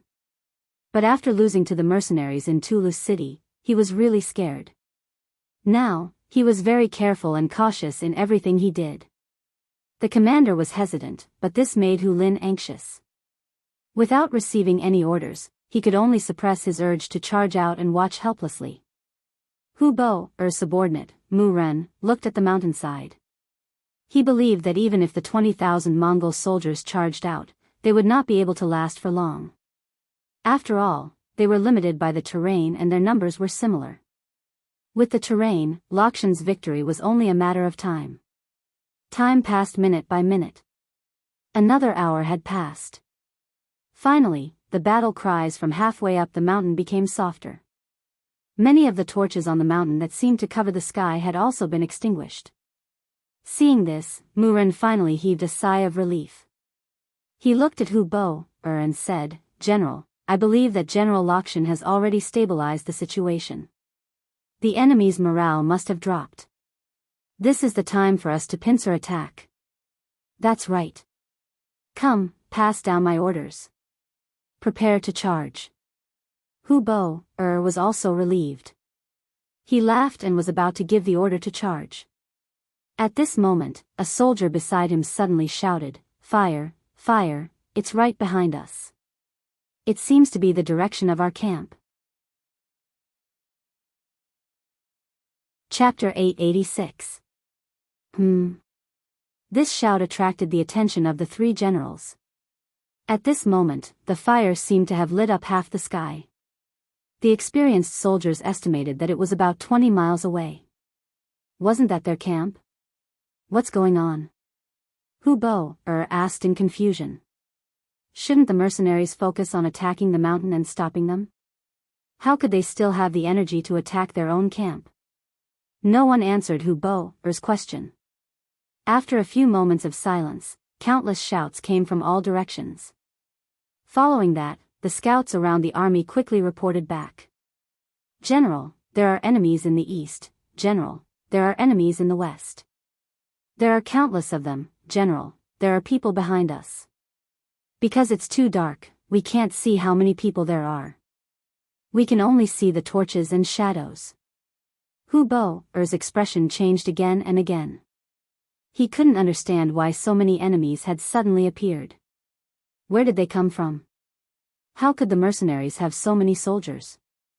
Could it be that all the mercenaries in the beginning city had been mobilized? Hu Bo obviously did not understand.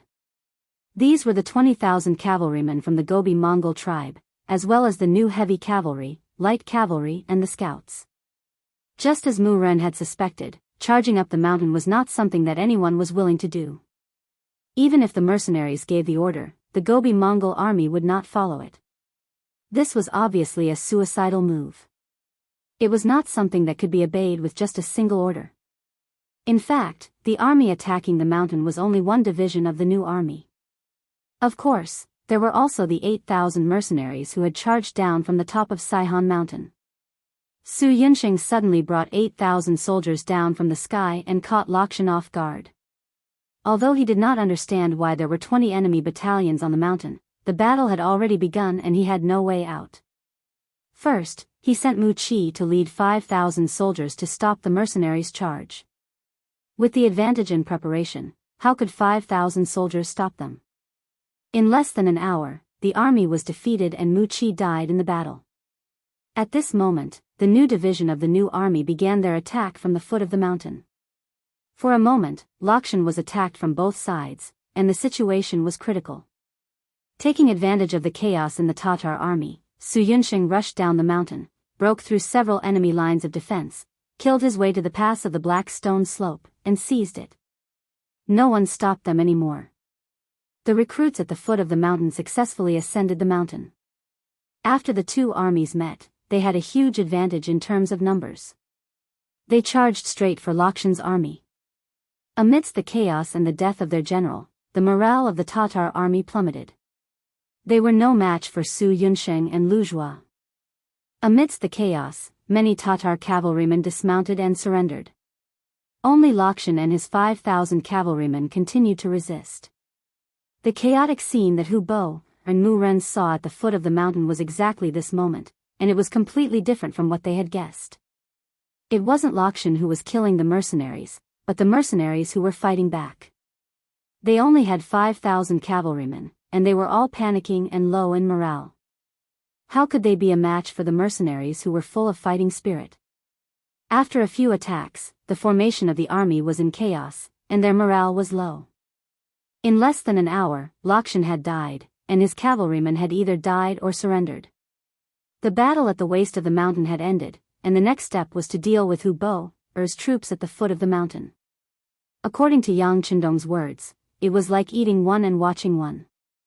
Now that they had finished eating, it was time to eat the one they had been watching. Hu Bo had made the wrong judgment, thinking that they had the advantage in the chaos at the waist of the mountain. Due to the wrong analysis of the situation, and the mistake of not choosing to escape, they had completed the encirclement in the 2 hours they had been at the foot of the mountain. 20,000 cavalrymen were currently charging towards Hu Bo Er's 16,000 cavalrymen from all directions. The first to act were the mercenaries, and Tiger's Man personally led his troops to attack. An independent division was not part of the First Army, and Tiger's Man could not stop them. However, the only thing he could do was to transfer the 6-gun battalions from the independent division to the army. Now, the first one to charge at them was this gun squad. More than 2,000 pitch-black muzzles from the 6 battalions rang out, landing in the midst of the Tatar cavalry, drawing out streams of blood and taking away the lives of several hundred cavalry. "Break out, all of you break out." Seeing that the enemy in front of them had guns and was so ferocious, Hu Bo had no choice but to give up on the idea of joining forces with Lakshan. Instead, she rode her horse out. She had no idea how many enemies there were outside, and in the darkness, she could not determine the enemy's strength. The only thing she could do was try her luck and charge in all directions. Chase. The Tatar division commander Su He saw that the enemy was about to escape, and he immediately led his 8,000 troops to give chase. At that moment, the bugle call for all troops to charge sounded out, and at the foot of Saihan Mountain, battle cries rang out everywhere. This was not a fair battle. Be it in terms of numbers or morale, before the battle even started, the Tatar cavalrymen were already in a passive position. Compared to the Tatar army that was like a headless fly, there were enemies everywhere, and they did not know when an arrow would land on them. As there were simply too many enemies, in order not to become a target, they even extinguished their torches. This caused many of them to run straight to the mercenaries and be killed or captured. The chaos on the battlefield lasted from night till dawn, and the mercenaries and the Mongol tribesmen killed and captured until dawn. Close to 20,000 Tatar troops were wiped out in one night, and in the end, only Hu Bo Mu Ren and a few hundred others managed to escape. Even Hu Lin was killed by arrows. The North Ming Xian Mansion's commander-in-chief, who was also the commander-in-chief, Shi Wanlin, and the deputy commander-in-chief, who was also the commander-in-chief, Ning Wenfeng, used the excuse of returning to Lu City from Shi City as an excuse to pass by the battlefield and witness the end of the battle. They saw that the Tatar army lost 40,000 cavalrymen in just one night. Among them, 10,000 were killed and 30,000 were captured. The two of them remained silent. This kind of result was unimaginable. After having a direct understanding of the mercenaries' strength, they began to worry. If one day they were to become enemies with the mercenaries, would they be beaten like the Tatar cavalry without any strength to fight back? Compared to the 2 Baiming generals who were depressed, the 20,000 Mongol tribesmen were overjoyed. On this very night, they captured 10,000 enemies and seized countless warhorses, swords, and spears. However, they had only paid the price of less than 500 casualties. Such a huge victory was hard to come by in 100 years, and at this moment, they were filled with admiration for the strength of the mercenaries. It also made many of them more determined to follow the heavenly Khan. The new army captured 20,000 enemies, and 2,000 died in the battle, and 3,000 were injured. This was mainly because they were heavily injured in the Battle of Shenshur Slope. However, this loss was nothing compared to what they had gained. Not long after, when the results of the battle reached Shur city, the entire city cheered and shouted, "Long live the heavenly Khan," as they walked on the streets to celebrate. Inside the Yang mansion, compared to the silence outside, it was unusually quiet. Considering that the 6th young master had too many important matters to consider, the commoners within 2 miles of the Yang mansion were all cleared to create a quiet environment for him. Of course, because of this, his safety was much more guaranteed. Yang Qindong sat in the courtyard, and in front of him was the latest battle report. His right hand gently placed the report on the stone table, and Yang Qindong stood up and tidied his clothes. He knew that it was time for the final battle with the Tatar cavalry. Since the establishment of Shur city, it was first Agar Dorji from the Tatar tribe who brought 50,000 soldiers to find trouble with him, and then Hubo, who brought 50,000 soldiers to find trouble with him. Now that they had all been defeated, Tua Buhua had finally appeared. He had brought 80,000 soldiers, and in the first battle, he had killed 40,000 enemies. It must be very painful for him. "I'm a good person, and I like to do good deeds. Let me end your pain." Yang Qindong smiled and walked out of the Yang family manor. On a huge plain north of Saihan, the mercenaries and the Tatar cavalry finally met. Yang Qindong, the heavenly Khan, and Tua Buhua officially met here. When a king meets a king must die. In just one night, half of the soldiers had been lost. When the news reached Tua Buhua's ears, his usually calm face revealed a trace of shock. Soon after, Hubo, and Mu Ren who had escaped were brought to his main tent. Tuachuo Buhua's figure wasn't very tall. He was only 1.73 meters tall, and his weight of 120 kilograms made him look even less burly. However, it was this person who had unified the Tatar tribe and became their Khan. Once upon a time, Tua Buhua had caused many people to not be able to eat or sleep well. He had also caused many people to fear and hate him, including the great Ming dynasty and the Walla's leader, Yeshen. But now, he had been beaten to such a state. He was not willing to accept this. After hearing Hubo's report, Tua Buhua stretched out his right hand and pointed at the trembling Hubo. Then, his finger moved and landed on Mu Ren. A defeated general must be punished. Otherwise, how can he lead the army? Men, drag him out and behead him in public. He'll be sacrificed to the army. Ah! Great Khan, no. I'm willing to be the leader of the suicide squad. I only ask that you give me a chance. General Hu, save me, save me. Amidst the shouts, the Mu Ren was dragged out of the main tent. Hubo, was left trembling. He knew that just now, the Khan had revealed his intention to kill him. He had taken a trip to the gates of hell. Chapter 887. Do you know what to do next? Tuachuo Buhua pointed at Hubo, again. I know. I am willing to be the leader of the suicide squad. I only hope that Great Khan will give me a chance to die like a brave warrior. Hubo, raised his head as tears welled up in his eyes. Good, I will give you a chance. General Menk, you and Hubo, will be in charge of the left and right armies. This Khan will be in charge of the middle army. Let us work together and fight to the death with this great Ming brat. If we win, the glory of our Tatar tribe will be reborn. If we lose, then let us turn into a pile of yellow soil and be buried here forever. Yes. Another burly man in armor in the main tent responded, and then half knelt on the ground. Right now, Tuachuo Buhua still had 30,000 elite Tatar cavalry and 10,000 ordinary cavalry. In terms of numbers, the mercenaries had 50,000, including 20,000 from the Mongol tribe. The difference in numbers was 10,000. However, Tuachuo Buhua was leading the most elite Tatar cavalry. On the battlefield, they could take on 3, 5, or even more. Just from this point alone, they still had a chance of victory. At this point, Tuachuo Buhua did not want to retreat anymore. With 40,000 cavalry, he could go to other places and become a king. However, the humiliation that the mercenaries had brought them had to be washed away. Otherwise, even if he died, he would not be able to rest in peace. Both sides had close to 100,000 cavalry in total. From afar, tents were next to tents, and war horses were next to war horses. Everyone seemed to know that this was a battle to the death. No one held any hope. Just like that, blade against blade, spear against spear, they laid out their chariots and horses. There was no discussion, but they all made the same decision to fight to the death the next day. Within the main tent of the mercenaries, Yang Qindong was holding a meeting with all the generals. This meeting was different from the previous ones.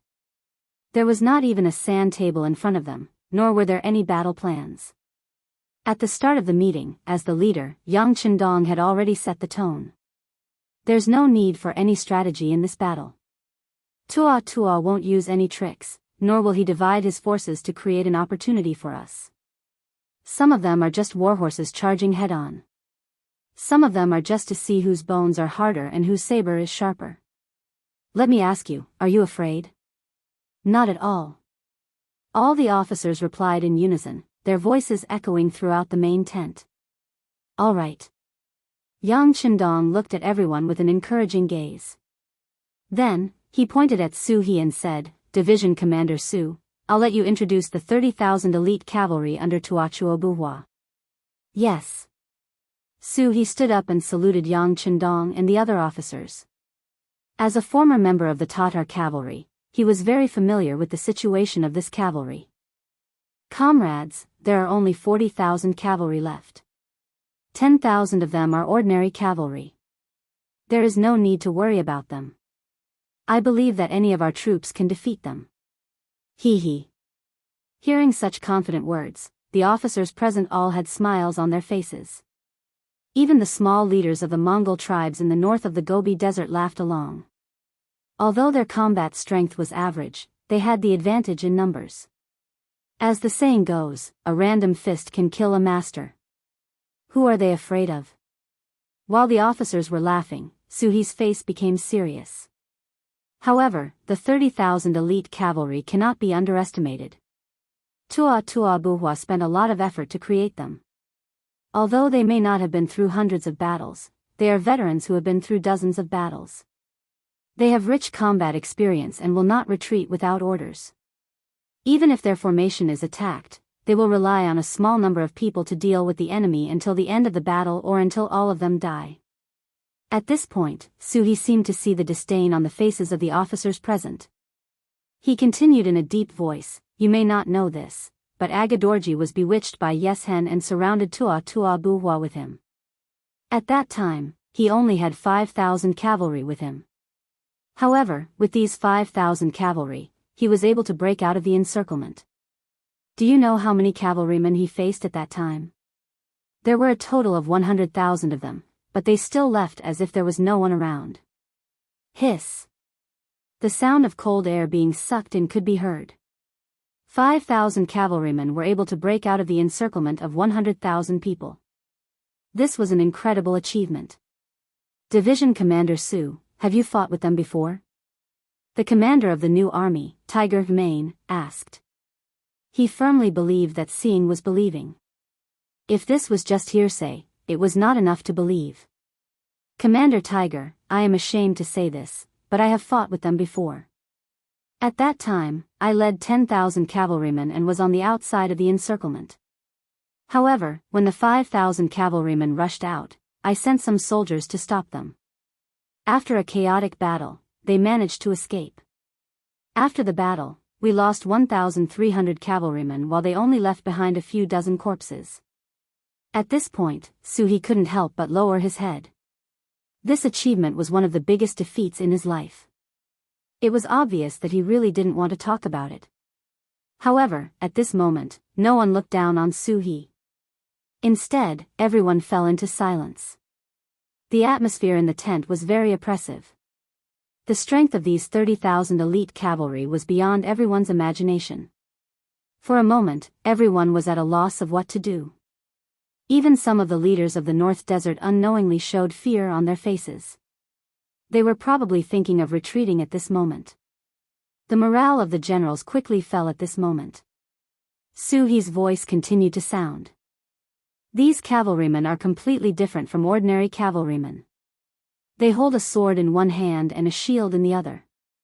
They rely on their superb horse skills to maintain their balance on the battlefield. The sword is a Mongolian scimitar. In close combat, it is more in line with the principles of mechanics. It doesn't need the soldier's own strength. Just the charge of the horse is enough to easily cut off the enemy's head. This saves a lot of energy in the process. The shield can be used to block the enemy's sword. This way, they can better protect themselves. It is this combination of a sword and a shield that allows them to have the strongest spear and the strongest shield at the same time. Often when you are fighting for your life, when you slash with your sword, the shield will block it. If you don't react fast enough, the enemy's scimitar will chop your neck.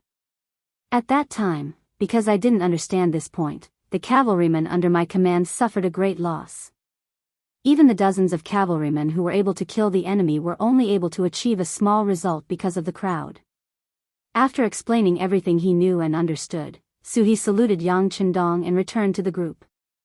Then, everyone's gaze fell on Yang Chendong. In many of their hearts, this was the god of war. This was the 100 Victories general.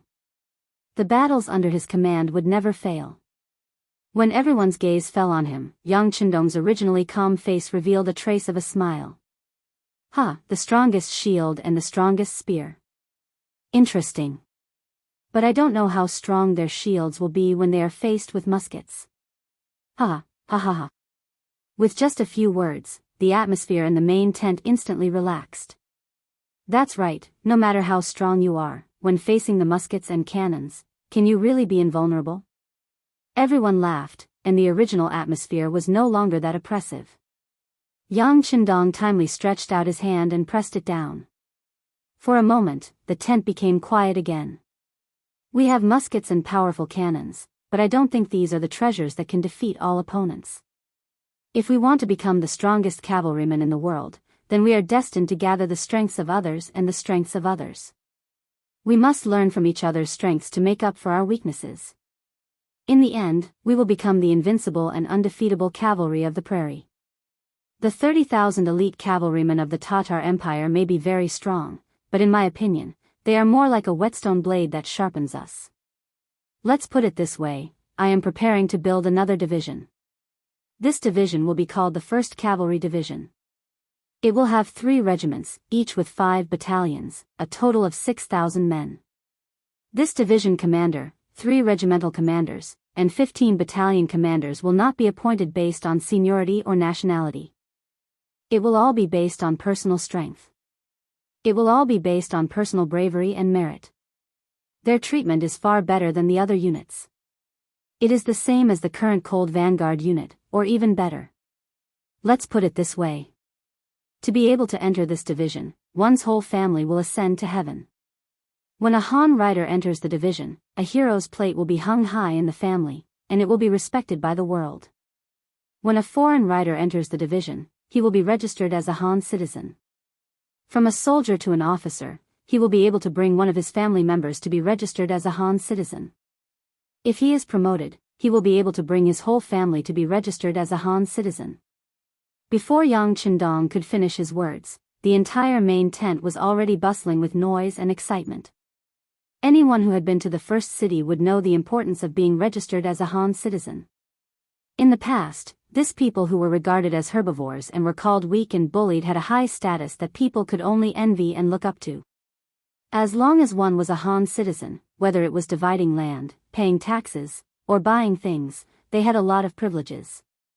Even the rule in the first city that outsiders had to live in for 5 years to be qualified to own a local house was reduced to 3 years when it fell on the Han citizens. This was only one of the embodiments. There were many other benefits that could not be described in detail. Let's put it this way. As long as you were a Han citizen, you were born to be superior to others. Even if you went to work, your salary would be 1.5 times or even more than 2 times that of other ethnic groups. Not to mention getting a job in the city. Whether a Han citizen wanted to be an official or join the army, the conditions would be much lower. Because of this, the Han people became a high and mighty existence. In order to be on good terms with them, countless young Mongolian girls in the city vowed to only marry Han men so that their next generation could live better. Chapter 888. There were many benefits to being a Han person, and everyone had a deep understanding of it.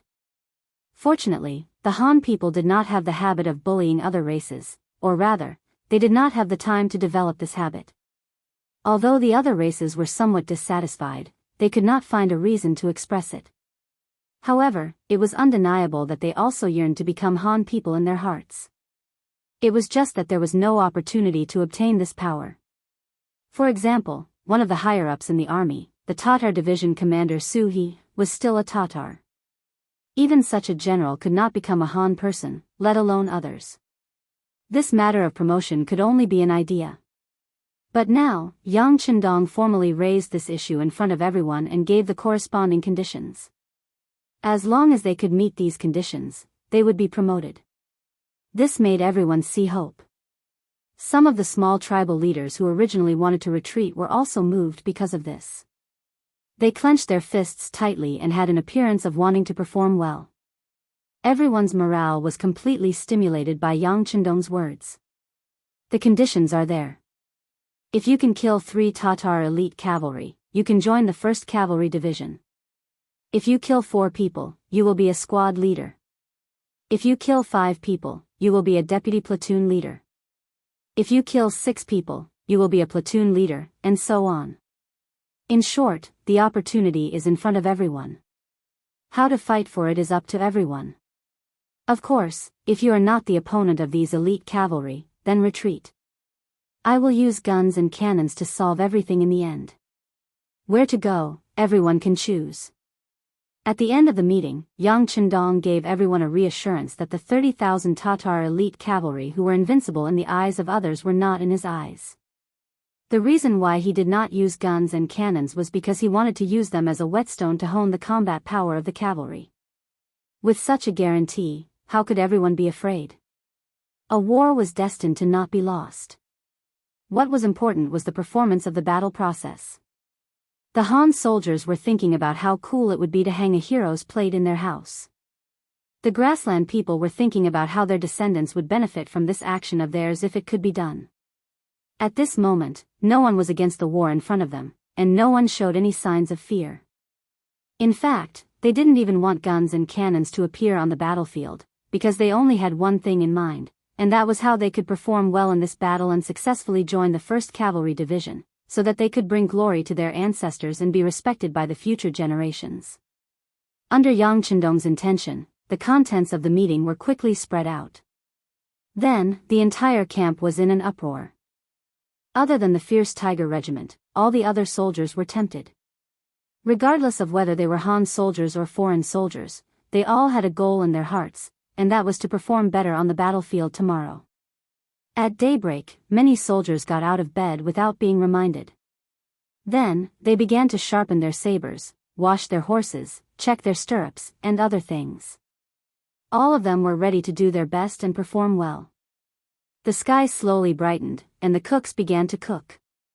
The aroma began to spread in the camp, but at this moment, no matter how delicious the food was, it seemed to give everyone a sense of dullness. At this moment, everyone's eyes were fixed on the enemy camp 10 li away, and killing intent filled the sky. In the Tatar camp, Tuachuo Buhua also began to raise the tent after breakfast. 10,000 ordinary cavalry became logisticians, responsible for the army's food supply and other matters. The 30,000 elite cavalry divided into 3 different directions and began to move towards the mercenary camp. With these 30,000 invincible elite cavalry, Tuachuo Buhua was confident that he could defeat any opponent. Reality would also prove that the Tatar elite cavalry was undefeatable and undefeatable, the strongest cavalry in the world.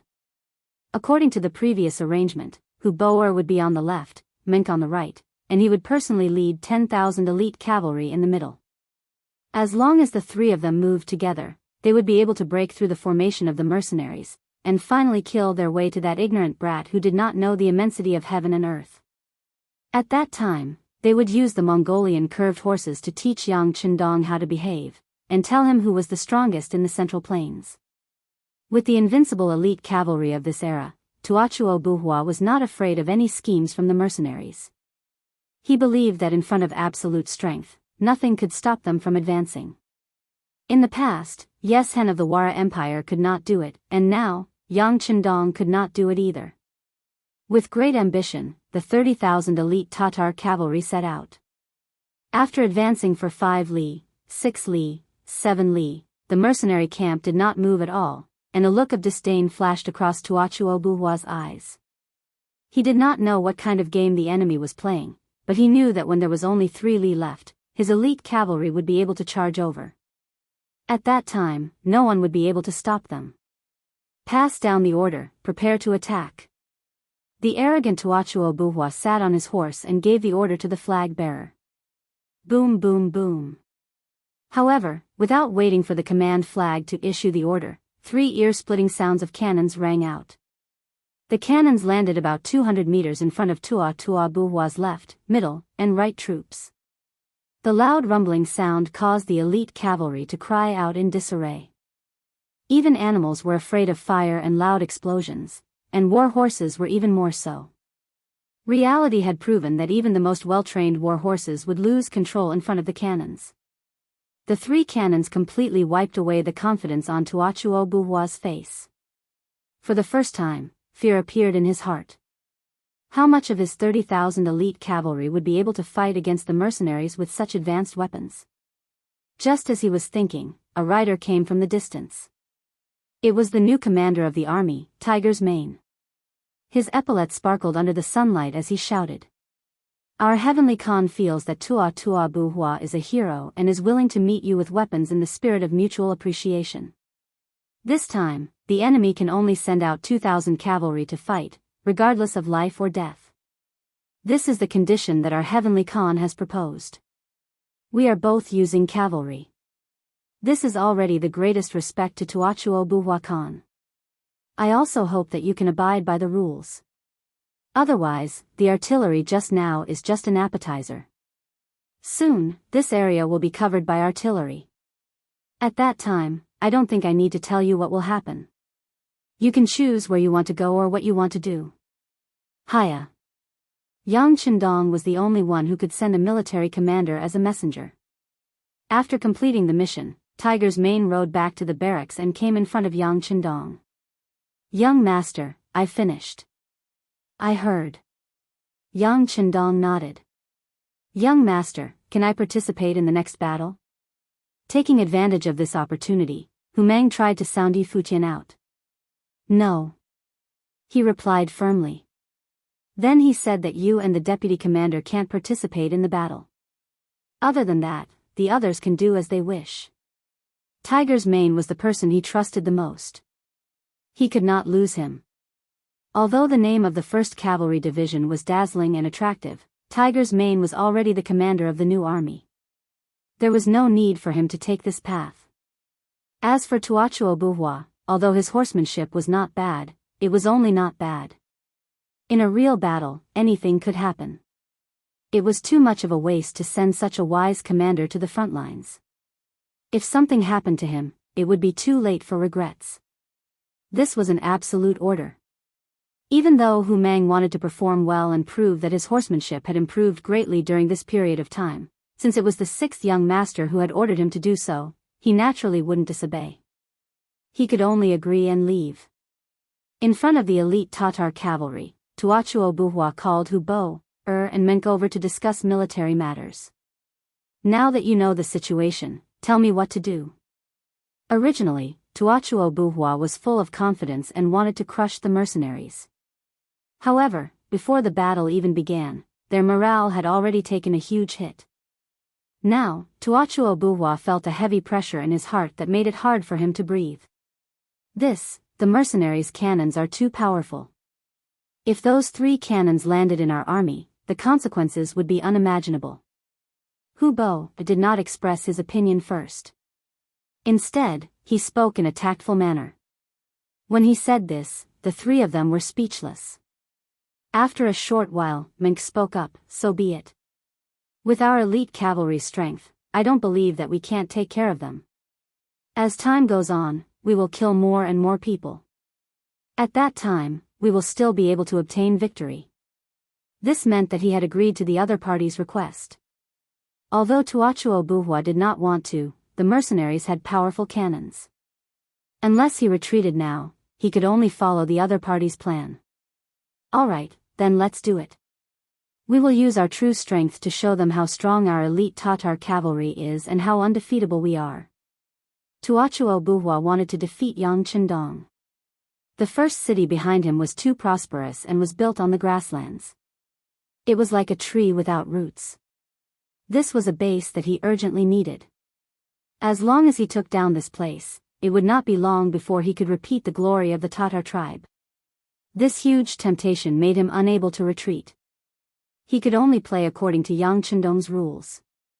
The Tatar army agreed and sent out the first group of 2,000 cavalry. This group of cavalry was personally led by Menk. Clearly, they wanted to win the lottery. Facing the 2,000 elite cavalry sent out by the Tatar army, the mercenaries also sent out 2,000 cavalry from the north of the desert. It was clear that the promotion last night had moved many people. There were many small leaders who volunteered to fight. Perhaps they were worried that if they did not take the initiative in the beginning, they would not have the chance to do so in the future. Chapter 889. Tell the cavalry warriors that as long as they kill 3 people, they can retreat. Of course, if you still have the ability, you can choose to kill more people. There will be different military merits waiting for you. We have people on the side watching and recording. Of course, if you feel that you can't win, you can retreat. You won't be charged with desertion. In front of the first echelon of 2,000 foreign tribe cavalry and tens of thousands of soldiers, Yang Chendong made such a solemn promise. He was now the heavenly Khan. Every word he said was no less than an imperial edict. The reason why he made such a concession was because he was worried that the Tatar elite cavalry was too powerful and would scare these warriors. In the end, no one dared to fight, and that would be a joke. With such a promise, they could retreat if they killed 3 people. If they couldn't win, they could retreat.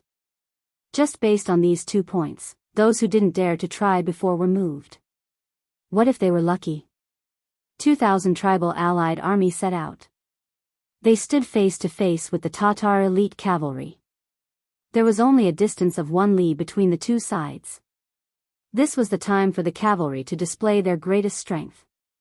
Compared to the 2,000 tribal allied army cavalry, the 2,000 Tatar elite cavalry seemed to be more uniform and orderly. They were dressed in winter clothes, with their left hands holding scimitars and their right holding shields. Their faces were masked, and their heads were covered with black headscarves, revealing only their eyes. They also wore long black cloaks and wore riding boots with daggers attached to them. They all carried large bows on their backs. Just by looking at them, they gave off an extremely fierce feeling. 4,000 people looked at each other. 8,000 eyes looked at each other. With a loud shout, both sides launched their most powerful charge. 4,000 cavalry warriors clashed in the blink of an eye. Then came the clash between the scimitar and the scimitar, the clash between the scimitar and the shield, the friction between the scimitar and the air, and the cutting of flesh and blood. The men borrowed the power of the horse, and the scimitar borrowed the power of the wind. raising the scimitar, descending, chopping, dodging, or falling off the horse. The cruel side of the battle was constantly displayed on the battlefield. Blood and flesh flew everywhere. This was destined to be a bloody battle that would be written into history. Ding ding dang dang, this battle lasted for an hour. Following that, more and more cavalrymen from the northern desert tribes fled. The number of people on the battlefield was constantly decreasing. After another hour, the battlefield became quiet again. The elite Tatar cavalry had won. The Mongolian coalition army of the Gobi Desert sent out 2,000 men, but about 500 men escaped. Among them, the best one killed 2 men, but because there was no one by his side and he was in danger of being surrounded by several elite riders, he had no choice but to retreat. Not a single qualified soldier was selected in the first battle. This was a heavy blow to the morale of the entire mercenary army. On the other hand, the Tatar elite cavalry had killed 1,500 enemies and only lost less than 50 riders. This kind of 1:30 casualty ratio made the soldiers cheer unceasingly, their morale greatly boosted.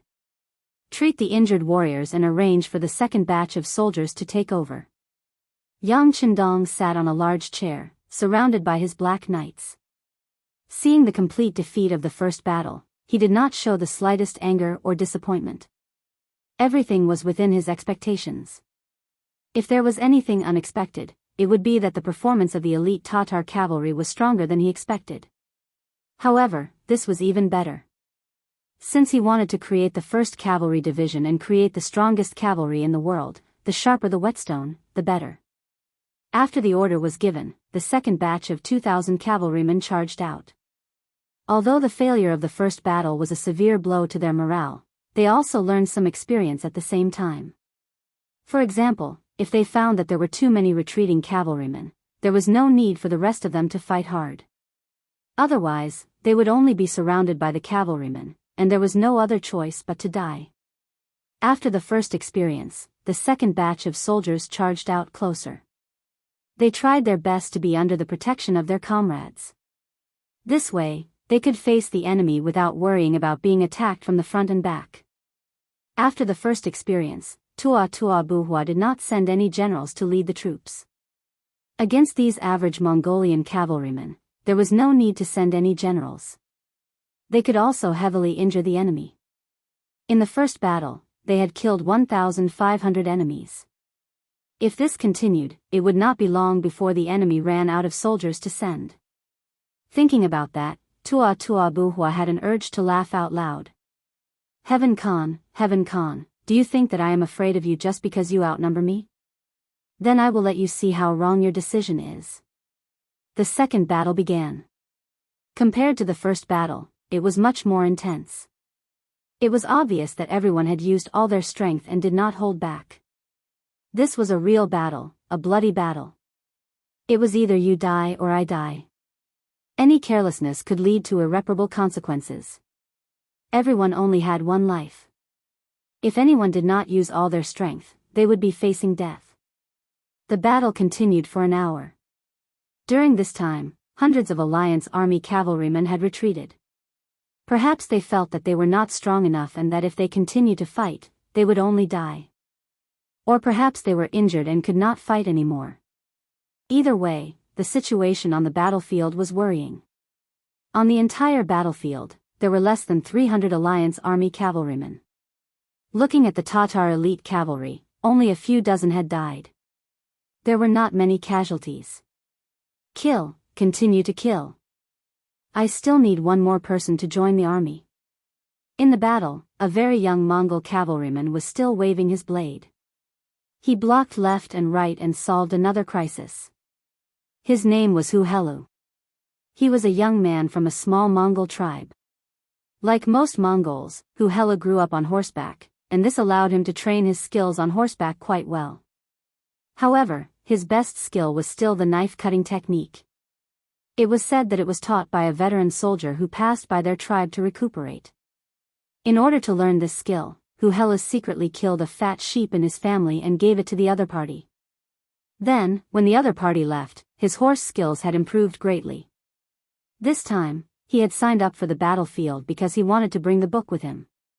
When Huhelo was shopping in the first city, he accidentally saw the performance of the female soldiers of the first city's publicity team. The young him was quickly attracted by those beautiful girls. As a result, he had the first dream in his life, which was to marry a female soldier of the publicity team. This seemed to be a very honorable thing. Huhelo was considered handsome, which was also where his confidence came from. However, when he inquired about the female soldiers of the propaganda team, he discovered a fatal problem.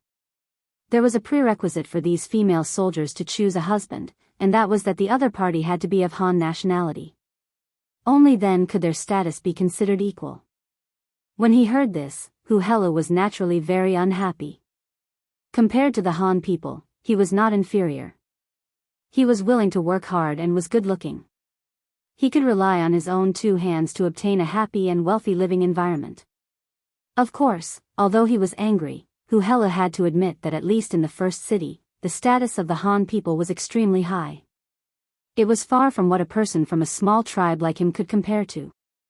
Therefore, from then on, he had an idea in his heart, which was to find a way to become a Han person and become a member of this powerful nation. At that time, he would definitely marry the most beautiful female soldier and fulfill his dream. However, how difficult was it to choose a new nationality? He had never heard of such a precedent. Until last night, there was suddenly a piece of news that as long as one could kill 3 enemies on the battlefield, he could choose to become a Han person. If one could kill 4 enemies, he could bring 1 more person to become a Han person. A great thing fell from the sky. Huhelo felt that the blood in his body seemed to be burning at this moment. He knew that the long-awaited opportunity had come, so he had to seize it. The realization of one's dream always needed to be fought. The opportunity was right in front of him, and Huhelo did not want to let it go. Facing the powerful elite Tatar cavalry, he used all his skills. Not long after the battle started, he took advantage of the chaos and chopped off the head of an enemy cavalry. Then, in the middle of the battlefield, he stabbed his saber into the chest of an enemy. After killing 2 people in a row, the target was right in front of him. Huhelo saw hope. However, the surrounding environment also became vile. He still had about 300 companions around him, and some of them were constantly retreating. The number of enemies was increasing more and more. Wanting to kill 1 enemy in this kind of environment was easier said than done.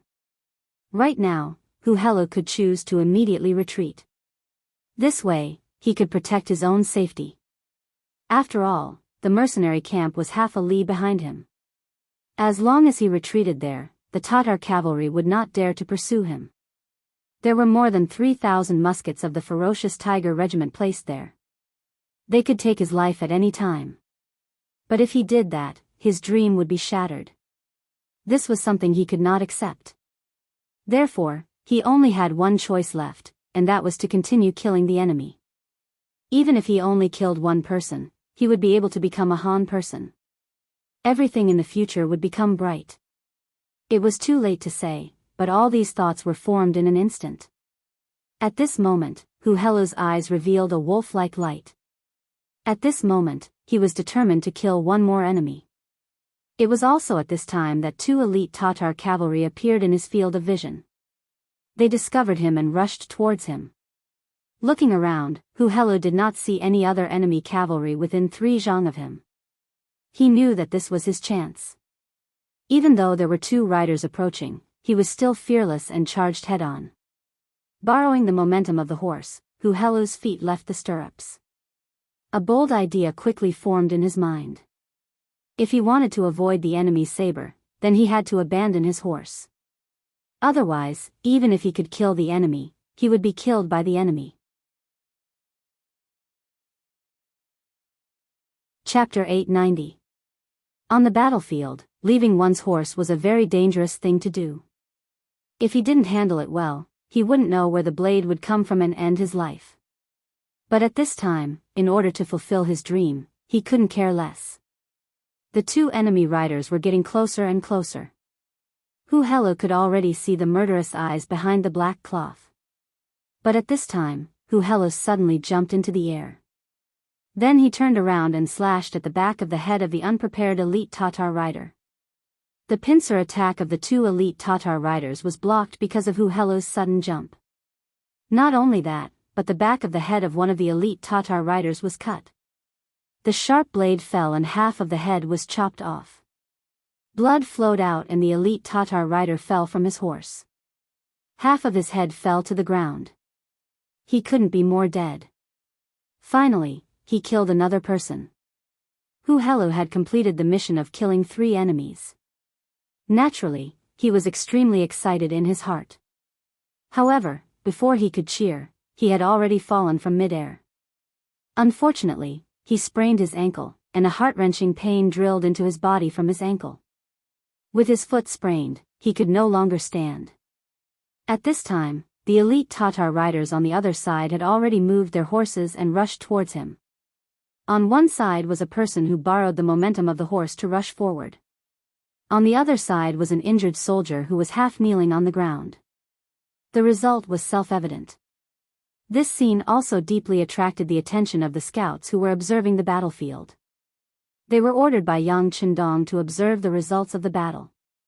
In order to be able to see everything more clearly, they didn't want to lose any military merit. Hundreds of people had binoculars.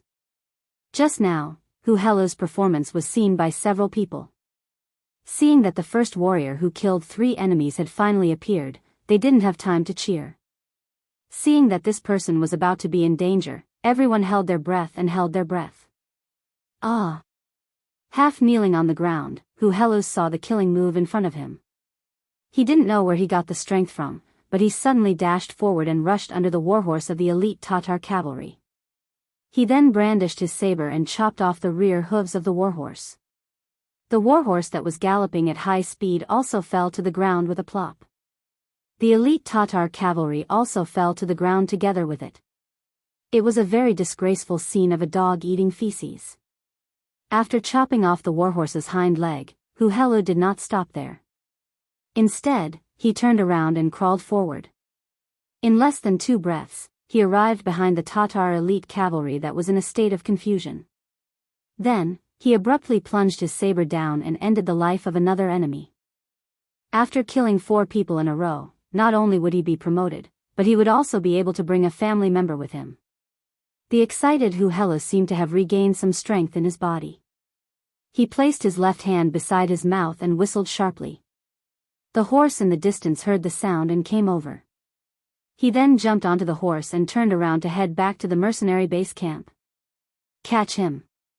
Seeing that someone had killed 2 of their companions, the 4 elite Tatar riders showed anger and rushed over. They would never allow such a warrior to escape. It was an insult to them. Shoot! As for Hu Helu, he endured the pain coming from his foot and tried his best to rush back. Finally, he was 300 meters away from the mercenary camp. 4 gunshots rang out and hit the feet of the 4 elite Tatar cavalry who wanted to rush over. The 4 gunshots caused the horses to neigh and also caused the 4 elite Tatar riders to curse. But in the face of thousands of black muzzles, they didn't dare to cross the line. They cursed all the way back. Hu Helu rushed out of the King of Hell's palace. A few scouts immediately came forward to lead the horses. The medics who had been waiting for a long time also came forward to check the injuries. Another scout in charge of registration ran to Yang Chendong and saluted. "Sixth young master, this person killed 4 enemies and returned safely." "Oh." In the midst of the silence, cheers suddenly rang out. Finally, someone had passed the test. While everyone was celebrating for him, they were also cheering for themselves. Since one person could do it, there would be a second person who could do it. Good. Yang Chendong patted the back of the chair and stood up. When he noticed that everyone's eyes were focused on him, he took the information in his hand and looked at it. He then announced loudly, "Hu Helu killed 4 elite Tatar riders on the battlefield. His military service is outstanding and he is the first soldier of the 1st Cavalry Division. He will be promoted and from now on, he is a member of the Han. At the same time, he has the right to promote a family member. Everyone, congratulate him." After speaking, Yang Chendong took the lead and clapped his hands. The applause immediately became continuous. Many excited Mongol soldiers from the Gobi Desert shouted, "Long live the Heavenly Khan! Long live the Heavenly Khan!" Suddenly, the cheers came one after another. Hu Helu, who was supported to stand up, also had tears of excitement in his eyes. He finally achieved his dream. At this moment, he felt that his feet didn't hurt anymore. When the cheers came out, it attracted the attention of the Tatar army. They didn't understand. The other side lost again. What was there to cheer about? Could it be that more of them had escaped from this battle?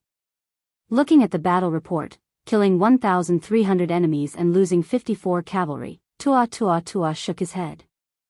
Then he said with certainty, "While there is still time, continue to send people to fight. This Khan wants to see how long they can last." The third battle soon began. Compared to the previous battle, the Mongol soldiers from the Gobi Desert were sent out this time. However, their morale was much higher. This battle lasted until dusk. And in this battle, there were 2 more brave warriors who managed to kill 3 enemies. Yang Qindong also promoted them in front of everyone and announced that they would join the world's first cavalry division that would be established soon, becoming glorious warriors. 3 battles in a day. The first battle took 4 hours. The second battle took slightly more than 4 hours. The third battle took almost 4 hours. They killed more than 100 enemies and lost more than 3,000 men. Just from this point alone, the mercenaries were the ones who lost. However, for some reason, the mercenaries' morale didn't drop. Instead, it rose. Other than those who had lost the battle and were seriously injured, the others were filled with energy. They wanted to perform well on the battlefield. In the headquarters of the new division, Commander Tiger, Main and Deputy Commander Shibi had just finished patrolling the troops and made arrangements for the night watch. They went back to their tent to wash their faces and prepare to sleep. After wiping his face with a towel, Commander Tiger, Main couldn't help but sigh. He said, "Today's losses are quite big." Hee. Shibi, who was at the side, chuckled. "What are you laughing at?" Shibi's laughter made Tiger, Main feel a little confused. "Nothing. I just want to ask Commander if you are worried that we can't bear the losses. Also, when it's our new army's turn, will we suffer the same loss?" "That's right. Is this not worth worrying about? You saw it today. The elite Tatar cavalry is indeed fierce. They are very good at horse riding and their individual qualities are also very high. They also know how to cooperate in battle. To be honest, if the same number of troops were to fight them head-on, I'm afraid that other than the heavy cavalry regiment, no other troops would have an advantage. Shouldn't this be worrying?" Facing Tiger, Main's question, Shibi nodded with a serious expression. But then he shook his head. "Commander, don't worry. Although the elite Tatar cavalry is strong, the soldiers of our new division are not to be trifled with. If we really fight, we won't be at a disadvantage by relying on our arrow point formation and the 3x3 formation. Besides, the 6th young master isn't worried. What do we have to worry about? From a certain point of view, this is indeed a way to improve our fighting strength. As long as they are not killed, even if they escape, they will gain a lot of fighting experience. Besides, didn't the 6th young master say that during the meeting at night? Those who escape will be given a chance. As long as they have the courage, they will have the chance to fight again in the future. That way, the morale will not drop and the army will be easy to control. There is nothing to worry about." Tiger, Main understood what Shibi said. But what he didn't understand was why they had to fight with the most barbaric and primitive cold weapons when they clearly had guns and cannons. By doing so, they would inevitably lose some strength. Was it really worth it just to train the soldiers? Considering that the 6th young master had said more than once that Shibi was very smart, and most importantly, he could see the big picture. She could learn a lot by staying with him. Tiger, Main leaned in front of Shibi. "Deputy Commander, have you already seen through the mystery? Come, tell me." Looking at Tiger, Main's eager eyes, Shibi didn't dare to hide anything. He nodded and said, "Well, since Commander wants to know, then I will tell you. It's just a casual remark. If I'm wrong, please don't blame me. No, it's just the two of us here. Just treat it as a casual conversation and say whatever comes to mind. Tiger Mane waved his hand and sat down opposite Shibi with a smile. He even took the initiative to pour a cup of hot tea for Shibi. Shibi quickly got up and took the teacup. Then, he gently put it down. After organizing his words, he said, "Commander, the sixth young master has talked more than once about the art of elite soldiers. In fact, I think it is very necessary. Think about it, if there are too many troops, it might seem very powerful, but the cost is also very high. Especially when we mercenaries are treated so well, the amount of money we need to spend every day is a large amount. Only the sixth young master has such strong financial resources. If it were other people, I'm afraid they wouldn't be able to last a day." Chapter 891. Yes, it's true that we mercenaries can fight, and our morale is the strongest. However, when it comes to treatment, I can't deny that. Tiger's Mane nodded. This was also why he admired Yang Chendong. With money, he would not forget to give his brothers as much benefits as possible. This way, everyone would work harder in battle. This would form a virtuous cycle. Seeing Tiger's Mane nod in agreement, he continued, "However, it takes money to feed the army. Even if the sixth young master is rich now, once the scale of the army expands to a certain extent, the pressure will not be small. At this time, the combat power of the army will become the key. How to maintain the combat power of the army without increasing the number of people in the army will become a problem that the leaders have to consider." "Yes, go on." Tiger's Mane nodded.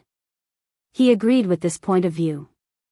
That's why we have this practical training. Think about it, we chose the strongest elite Tatar cavalry this time. If we can even pass their test, then our current army will be a powerful one. Of course, there will definitely be casualties in the process. The sixth young master has already made arrangements for this. Now, there are more than 40,000 people in the logistics division. The mercenaries captured more than 20,000 enemies in the Battle of Saihan Mountain. They will be our powerful backing. Once the new army suffers too many casualties, they will come in handy. Those people are reserve soldiers. Their treatment is not as good as the official mercenaries. In order to improve their treatment, they will have to perform well. The soldiers will figure this out themselves. We don't even need to do any work. We just need to watch everything from the sidelines and wait for the sixth young master to create an elite army for us. We can just pick up the ready-made ones. Not to mention, after this battle, it is equivalent to integrating the forces of the Mongolian tribes in the north of the Gobi Desert. Think about it, those who died today are those people. However, no one forced them. Not only that, those small leaders also took the initiative to ask for battle. They were afraid that the sixth young master would not give them a chance. After this battle, what will happen? She smiled and looked at Tiger's Mane. When Tiger's Mane was asked this question, various results flashed through his mind. In the end, he said with certainty, in the end, either the real warriors among these people will join the 1st Cavalry Division, or they will be dead or injured and will not be a threat to us. Yes, that's the result. Without a single blade or spear, with the benefits of good treatment and promotion, the combat power of the Gobi Desert's Mongolian army was destroyed. From now on, the 6th young master will live up to his name. Khan. Commander. Yes. When Tiger's Mane heard this analysis, he excitedly reached out his hand and slammed the table. He then looked at Shibi and said, "No wonder the young master asked me to talk to you more when I'm free. He said that you have a good view of the overall situation." It is true. Deputy Commander, if you see anything in the future, you can teach me. I will work hard to learn from you. You are too serious, Commander. We can learn from each other. Shibi hurriedly said politely. He would not forget the identity of the person in front of him. Even if he did not know anything and did things very ordinary, with his background as the servant of the 6th young master, he would have a bright future. As smart as Shibi was, he quickly saw through Yang Chendong's intention. Among the small leaders of the Mongolian tribes in the north of the Gobi Desert, there were some smart people. When they calmed down in the middle of the night, they also saw the problem. But what made them helpless was that the current situation was not something they could change. The temptation of becoming the 1st Cavalry Division was too great. Even if they wanted to lead the troops away now, they were afraid that none of their brothers would listen to them.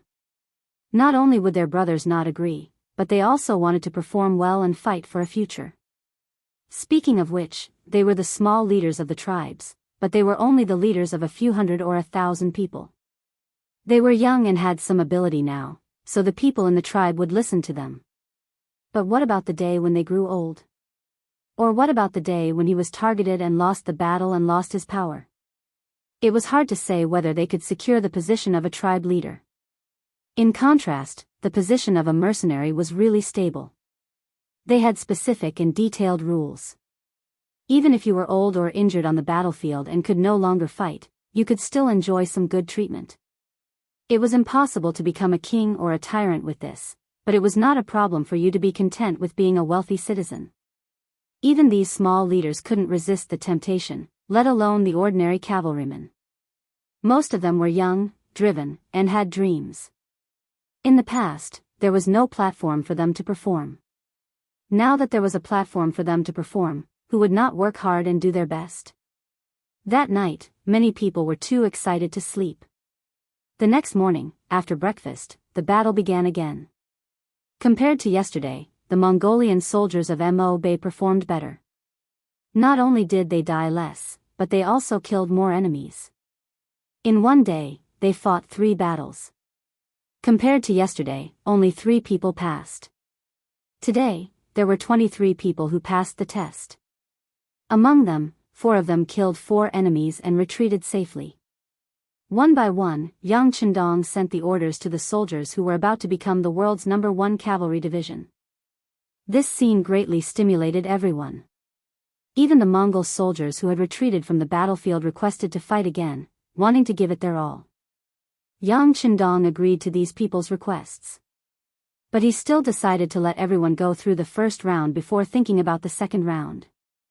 Otherwise, if all the training was used on the Mongolian soldiers of Mo Bay, the new soldiers would complain and say it was unfair. The battle continued.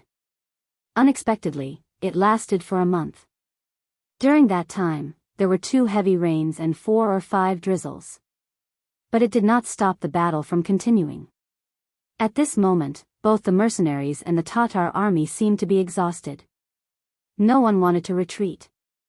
Everyone wanted to see who would be the first to give up. Maybe then, the winner would appear. In a month's time, all the warriors who could fight had fought several times. Some of the elite Tatar cavalry had fought more than 7 or 8 times. Their number had increased from 30,000 to 10,000, and many of them were injured. As for the mercenaries, their losses were not small. 30,000 of their 50,000 soldiers were killed or injured. This was because Yuan Heping had set up a hospital near the battlefield to ensure that the injured soldiers could receive good treatment and recover quickly as long as their injuries were not too serious. Of course, after a month, the results were very significant. The prototype of the world's #1 cavalry division had been formed. More than 5,000 people had passed the assessment.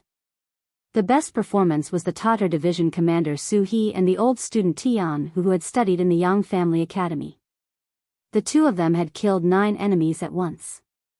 This was a record that no one else could break. Su He could be considered a general. He used to be a member of the Tatar army. He was regarded as one of Agar Dorji's most trusted subordinates. After joining the mercenaries, his performance had been good.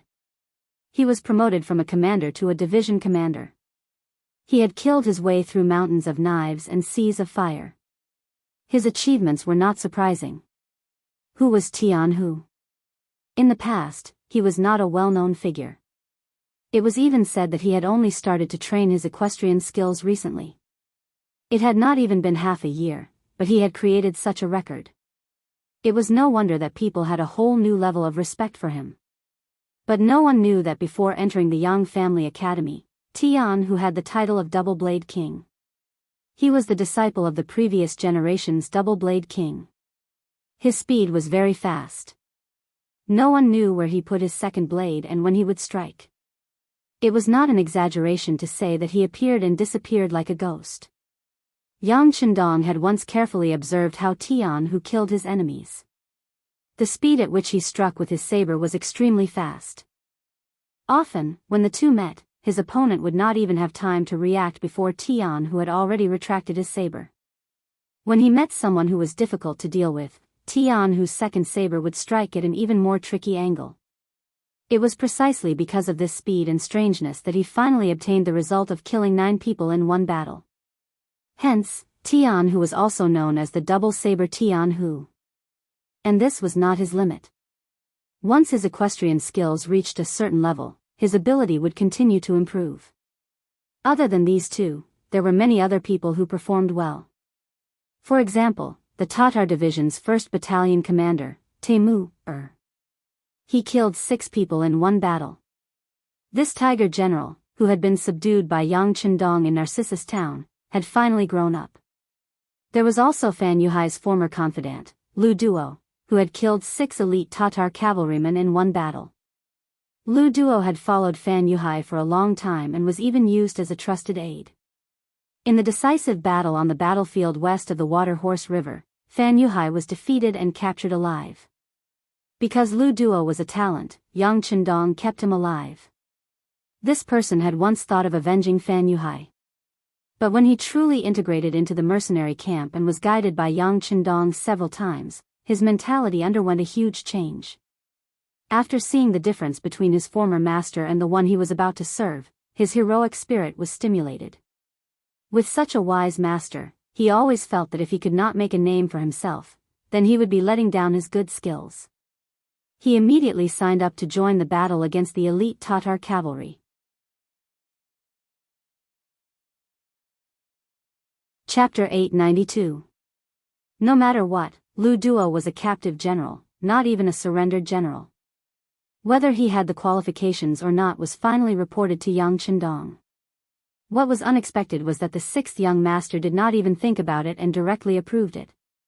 In his words, Lu Duo was not a bad person, but he was affected by Fan Yuhai, which delayed his future. This kind of talent was naturally welcomed in the mercenary army. When these words reached Lu Duo's ears, he first burst into tears. Then, he took off his old battle suit and changed into the new military uniform that Yang Chendong had sent someone to deliver. He was using this method to formally bid farewell to his past. After that, he joined the battle with enthusiasm and hot-bloodedness. Not bad, he relied on his extraordinary combat strength to obtain the achievement of killing 6 enemies, becoming one of the most outstanding people. Other than that, most of the time he killed 5 or 4 people, and most of the time he killed 3 people. The elite Tatar cavalry was indeed the elite Tatar cavalry. Their fighting strength was valiant, and their individual qualities were strong. Even in a chaotic battle, they could maintain a good formation. If it was a one-on-one battle, even 50 to 60,000 Mongol soldiers would not be their opponent. It was even possible that the result would be a great defeat. More than 5,000 elites had been completely picked out. The rest were either injured or not strong enough. In this kind of situation, it was difficult to pick out any more elites. When all the information was placed in front of Yang Chendong, he first took a deep breath, then slowly closed his eyes and leaned back on the chair.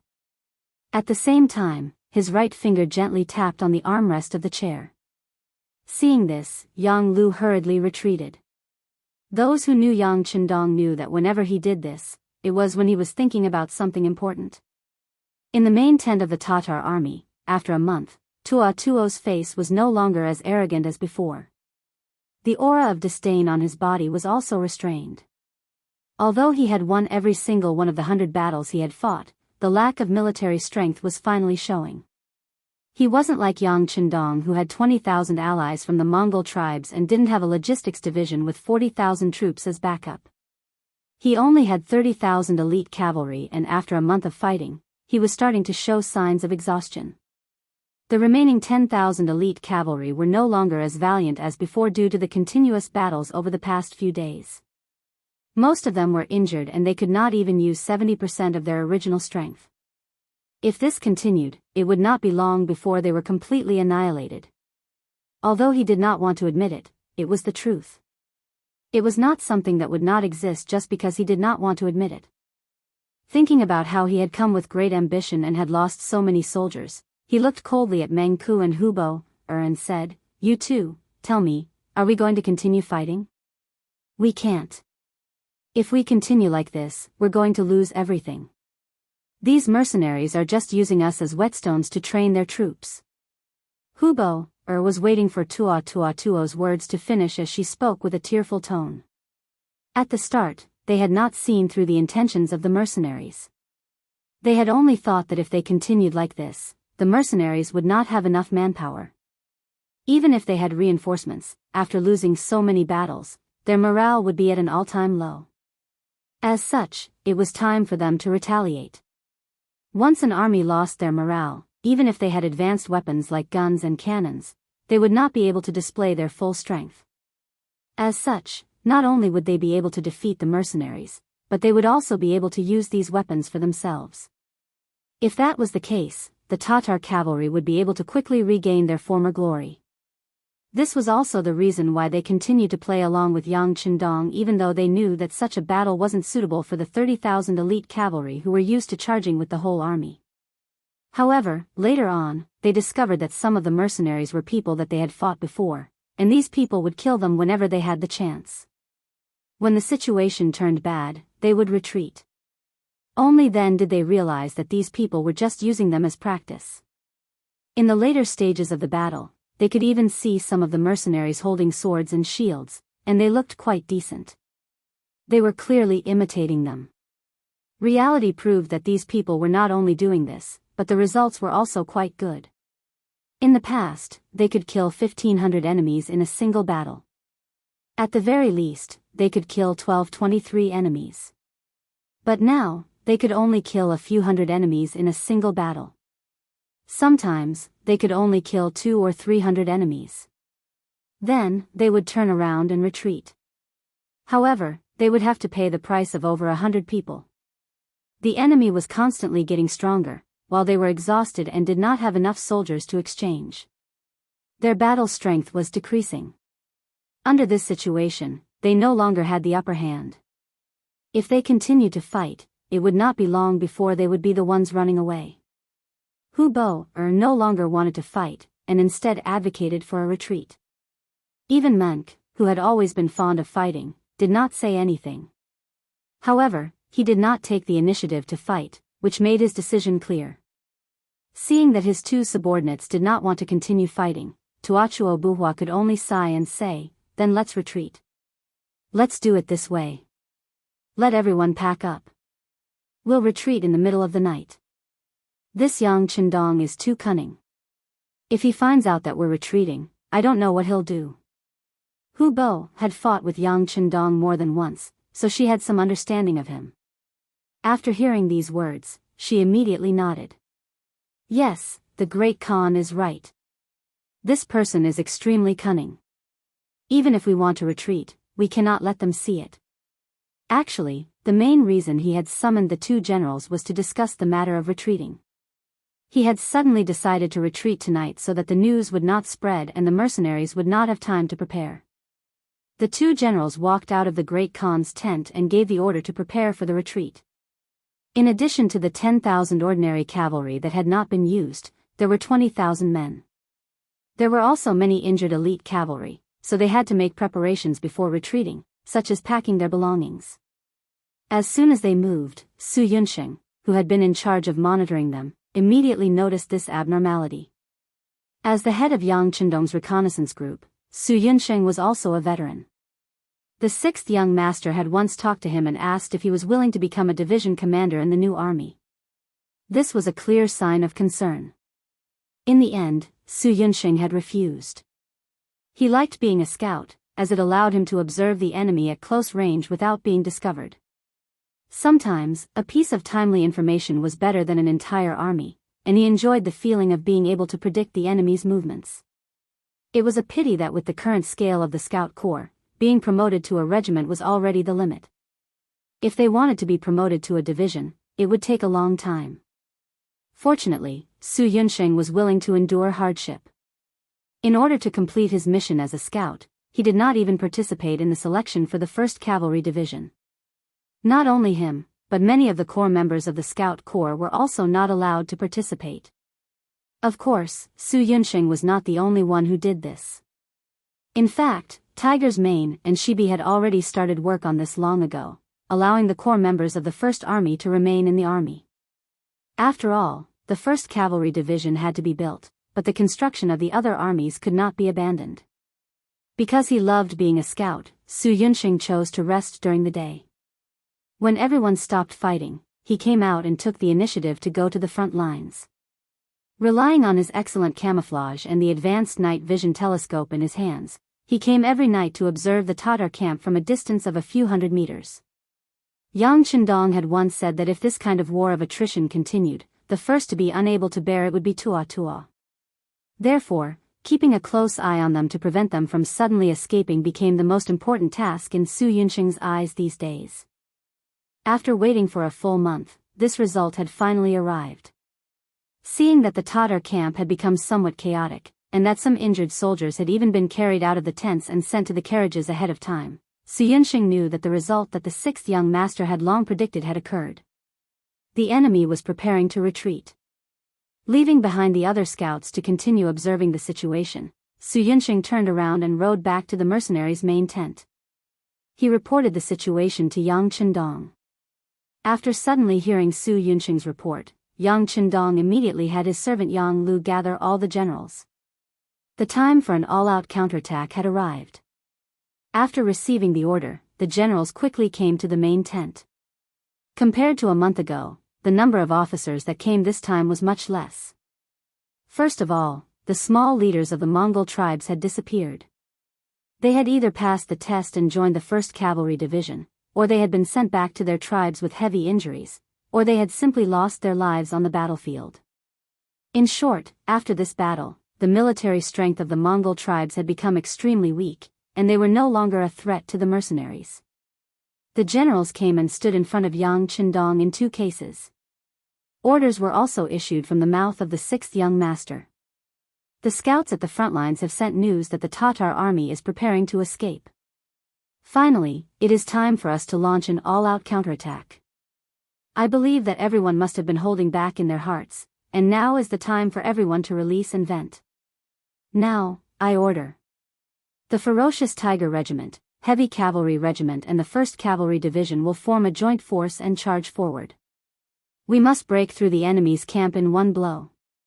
The Light Cavalry Regiment and the Scouts Regiment will follow closely to the left and right of the army, and protect the flanks while holding back the enemy. There are still 20,000 enemies left, and we must think of a way to destroy them. At the very least, we must destroy their main force. From now on, there will be no more Tatar tribes on the grasslands. Does everyone have the confidence? Yang Chendong looked at the generals and asked with a resolute expression. Chapter 893. Yes. All the generals straightened their chests, their eyes shining brightly. Very good. After this battle, we will be invincible in this region. I want to use this battle to fight for a few years of peace. Also, the commander of the 1st Cavalry Division will be chosen through this battle. Su He, Tianhu, you two have to work hard.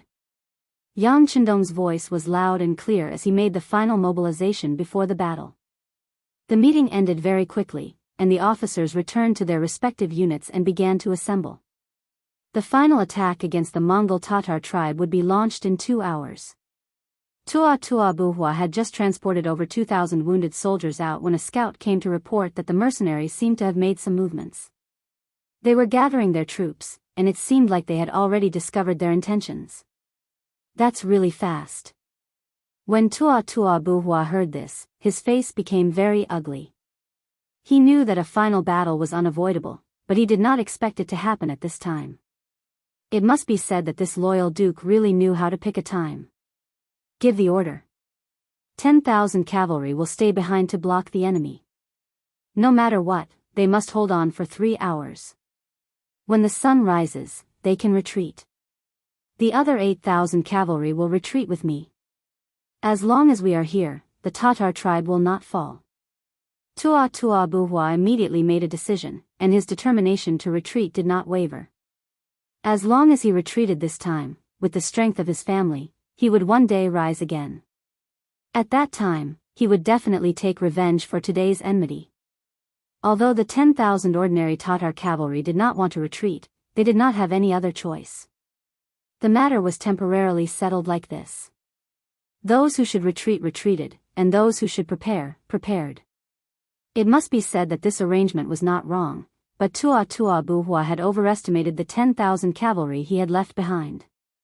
He had also underestimated the strength of the enemy. This time, Yang Chendong had sent out all the elite troops. Whether it was the ferocious Tiger Regiment, the Heavy Cavalry Regiment, or the newly formed 1st Cavalry Division, they all had extraordinary fighting strength. One cavalry could even be used as a few people. In the face of such a powerful force, not to mention 10,000 ordinary Tatar cavalry, even 10,000 elite Tatar cavalry would not be able to stop them. When the three main forces of the mercenaries appeared in front of the Tatar army, they were like a tornado. First, there was the sound of gunfire, riddling the formation of the Tatar cavalry with holes. Then, the Heavy Cavalry Regiment appeared. They used their 3-meter-long broadswords to sweep through the army, taking away the heads of many enemy cavalry. The last to appear was the world's 1st Cavalry Division. When the 1st Cavalry Division appeared, they fully demonstrated what it meant to be unstoppable and unstoppable. Wherever they passed, the only sounds that could be heard were the howls of the Tatar cavalry and the sounds of weapons being thrown to the ground in surrender. There was nothing to be done. After a month of grinding with the world's strongest cavalry, all the members here were the most elite cavalry. Their fighting strength was extraordinary, and their strength was terrifying. They were even stronger than the previous Tatar cavalry. How could these ordinary cavalry stop them? The 10,000 enemy cavalry that was supposed to resist for 6 hours and hold out until dawn did not even last for 2 hours. The Tatar cavalry was completely defeated. They were either killed in battle or taken captive. The three armies did not have the slightest intention of stopping for the kneeling Tatar cavalry. They continued to rush forward, leaving them for the new army to clean up the battlefield.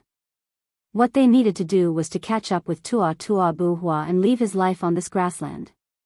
When the news of the 10,000 cavalry being defeated reached the ears of Tua Buhua, who was retreating, he actually thought that he was hallucinating. In the past, he had won every time with 2,000 against 2,000. Now that he had sent 10,000 cavalry, how could they be defeated so quickly?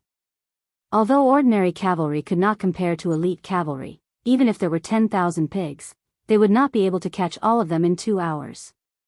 The situation was very dangerous. Once the mercenaries caught up to them, they would be no match for them with their low morale.